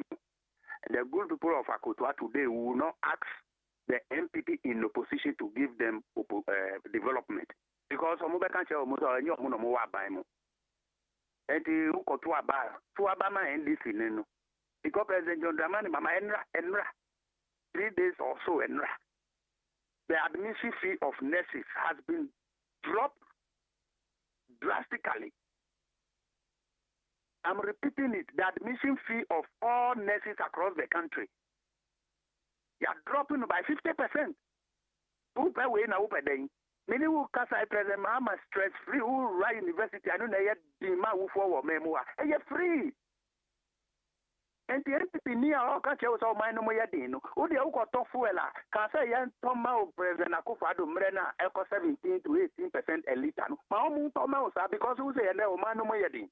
deɛ pɛ mama ɛyɛ na yɛ hu ntɔ yɛ ne nyinaa ɛpipifoɔ kwan sɛ dɛ bi ɛnyɛ ade pa ɛnɛ wokɔ $6 ka kyerɛ mo sɛ mo pa ma wo 17 cities umpɛ no 11 or 12 cities umpɛ no saa ɔmo fa ma wo akɔfo adommerɛ so na yɛ hu sɛ MPP for ɔmo pɛ ɔman no yie na sometimes I don't blame them because sometimes ɔmo ayɛ ɔmo agye sɛ ɔmo bɛdaadaa Ghanafoɔ Ghanaians are enjoying development and growth. Yeah, who for the past 8 months? No, yeah, who within the 8 years of President Akufo-Addo? It began for near papa. Nyamin Shao. Medan say, Mame Fado di omache. Yes, sir. You too. Open media, one years man. Opening your son, town on one year coming now. Your friends say, I am not sometimes in 80 in your question in some question. Na akwese NDC nyame bi nya yepe NDC nyame bi nya yepe wonyepe asem wo yesi wakwatie yi dede ene sene wo yesi din katiamu wo huru won wo bu won futuri NDC fu ene yes ade wo ya anka obi nya NDC fu mpemfa wo babon tabe kondami wo me kondami se AC no entayi nti wo fa nche this year me pini bi ama bonten be kasa sajun we wuye wo fe ya won jeben wo organize na bi chasem o kan ye obisa wuzi no question obisa wuzi we no ba yin ata no shen e gree with blue e tell obe ya jana ko jo obisa no ya ro ma no this wa me ya jam tia nti wo bon futuru enye fine say be yes ade we wo ma we na bi tu wo yo ma pen ni pen ni se mo pa no kwa mu no tine nim na mo konsando ko yi je se sa nya media ne so pen na ga ko mu no because we wo pa di fie e wo pen nim na ka to ko wa ne so mu wo pa ye nya ni about we me bon nya me pa se enya sumtui na no wa sa se wo ye no enya de e ta so mu kra ni nya me juma me ba to me that say Mathieu. Good morning. Yeah. Hello, my dear. Yes, I do. Last caller. Yeah. Okay. Danyami asise mi last caller. Yeah, from Bright, I mean, because I pray about to. Bright, yanko. In fact, I say on there. Nyame adomoko. Nyame anko so am bon by. Mami tia original tia ma honorable asimo. Na mincha honorable alaji akondo and anopi. Yeah, best akwetia election there. I agree. Ye mpese basa ye bia ebisi wo no ba mestra kutia for se omo pe development bia ombo modern se omo beto abama NDC candidate na oye lawyer ni na wetimi akọ parliament who share authority of the money mama investors are odi ba any ka odi ba o man mo ama ejuma bu ewo man mo no na ebi akutia for so no omusa enka omo nchefa na me di former vice president who ya papa me pato abra omudi ono aboja tukwesi court no ade na ono de omo wanka se pressure be puja tukwesi enti ene ono doctor ni be na say pressure na aku former MP ya wewi wanka se NDC for na di pressure IC MP ni so amanewu edi ni wu ya so coach now can sa asem no okay mutu abanuma NDC now Medan say kana medisi na mamika o se winim sa wo pese wo kwa amanone ekosua de ana wo ekoye adwuma woni add value consult for enkasa add value consult wo mo the promotion be ba so throw number to us here 055 791 5662 055 791 5662 and 020 2265 500. Mama pesa moko amanone kosua de wo ye connected with over 800 universities across 25 countries at Value Consult. When Philip enin komo sanso ne yeman mo local tourism wo mo e boost pa just wo mo timi ye e man ye kama they say we could 8,000 abetima ko Dubai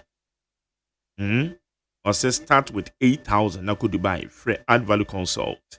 That was 02055 791 5662. When they were more and Casa North Legon and Ubehu at Value Consult. I was saying about your did you make any see? Batu. Rabin. Final comment. The one minute in the Me final comment is at the end of the day, no. Or Chinam Kone, Baza have another by election. So, and the MP or car say, Obe resign, yes, I am another preparation. I finish Kone, you know. No, say, so to say who.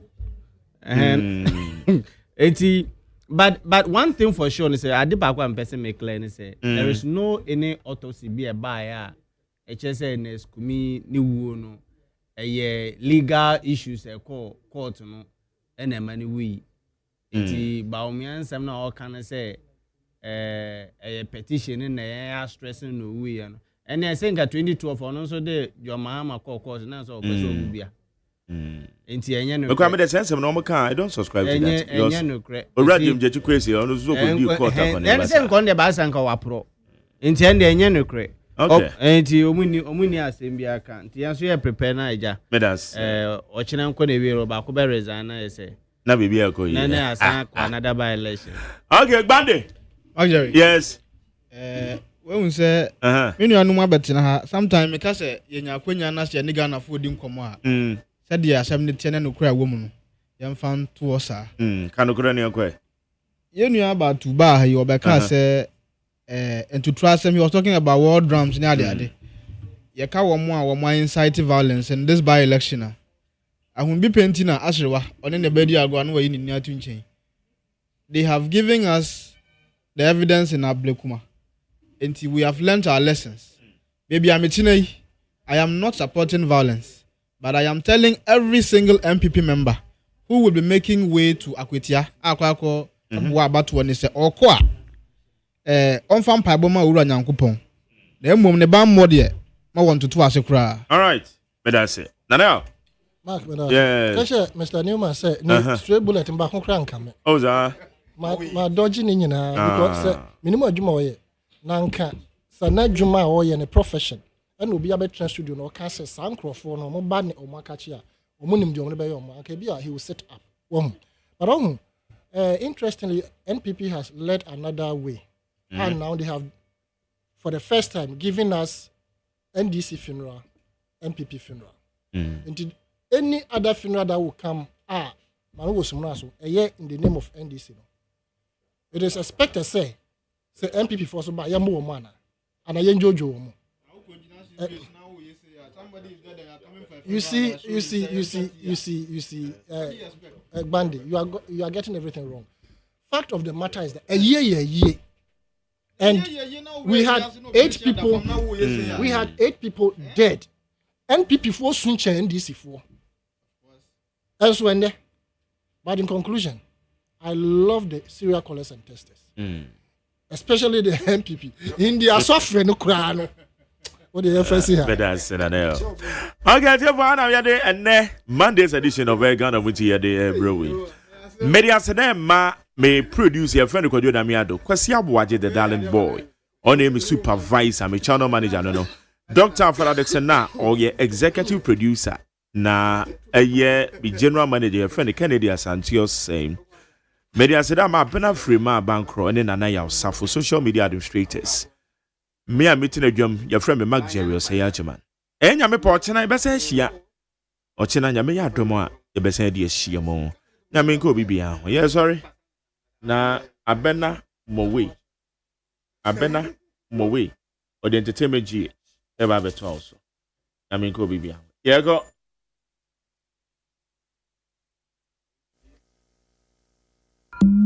Why is it when him go to Samson? Why not?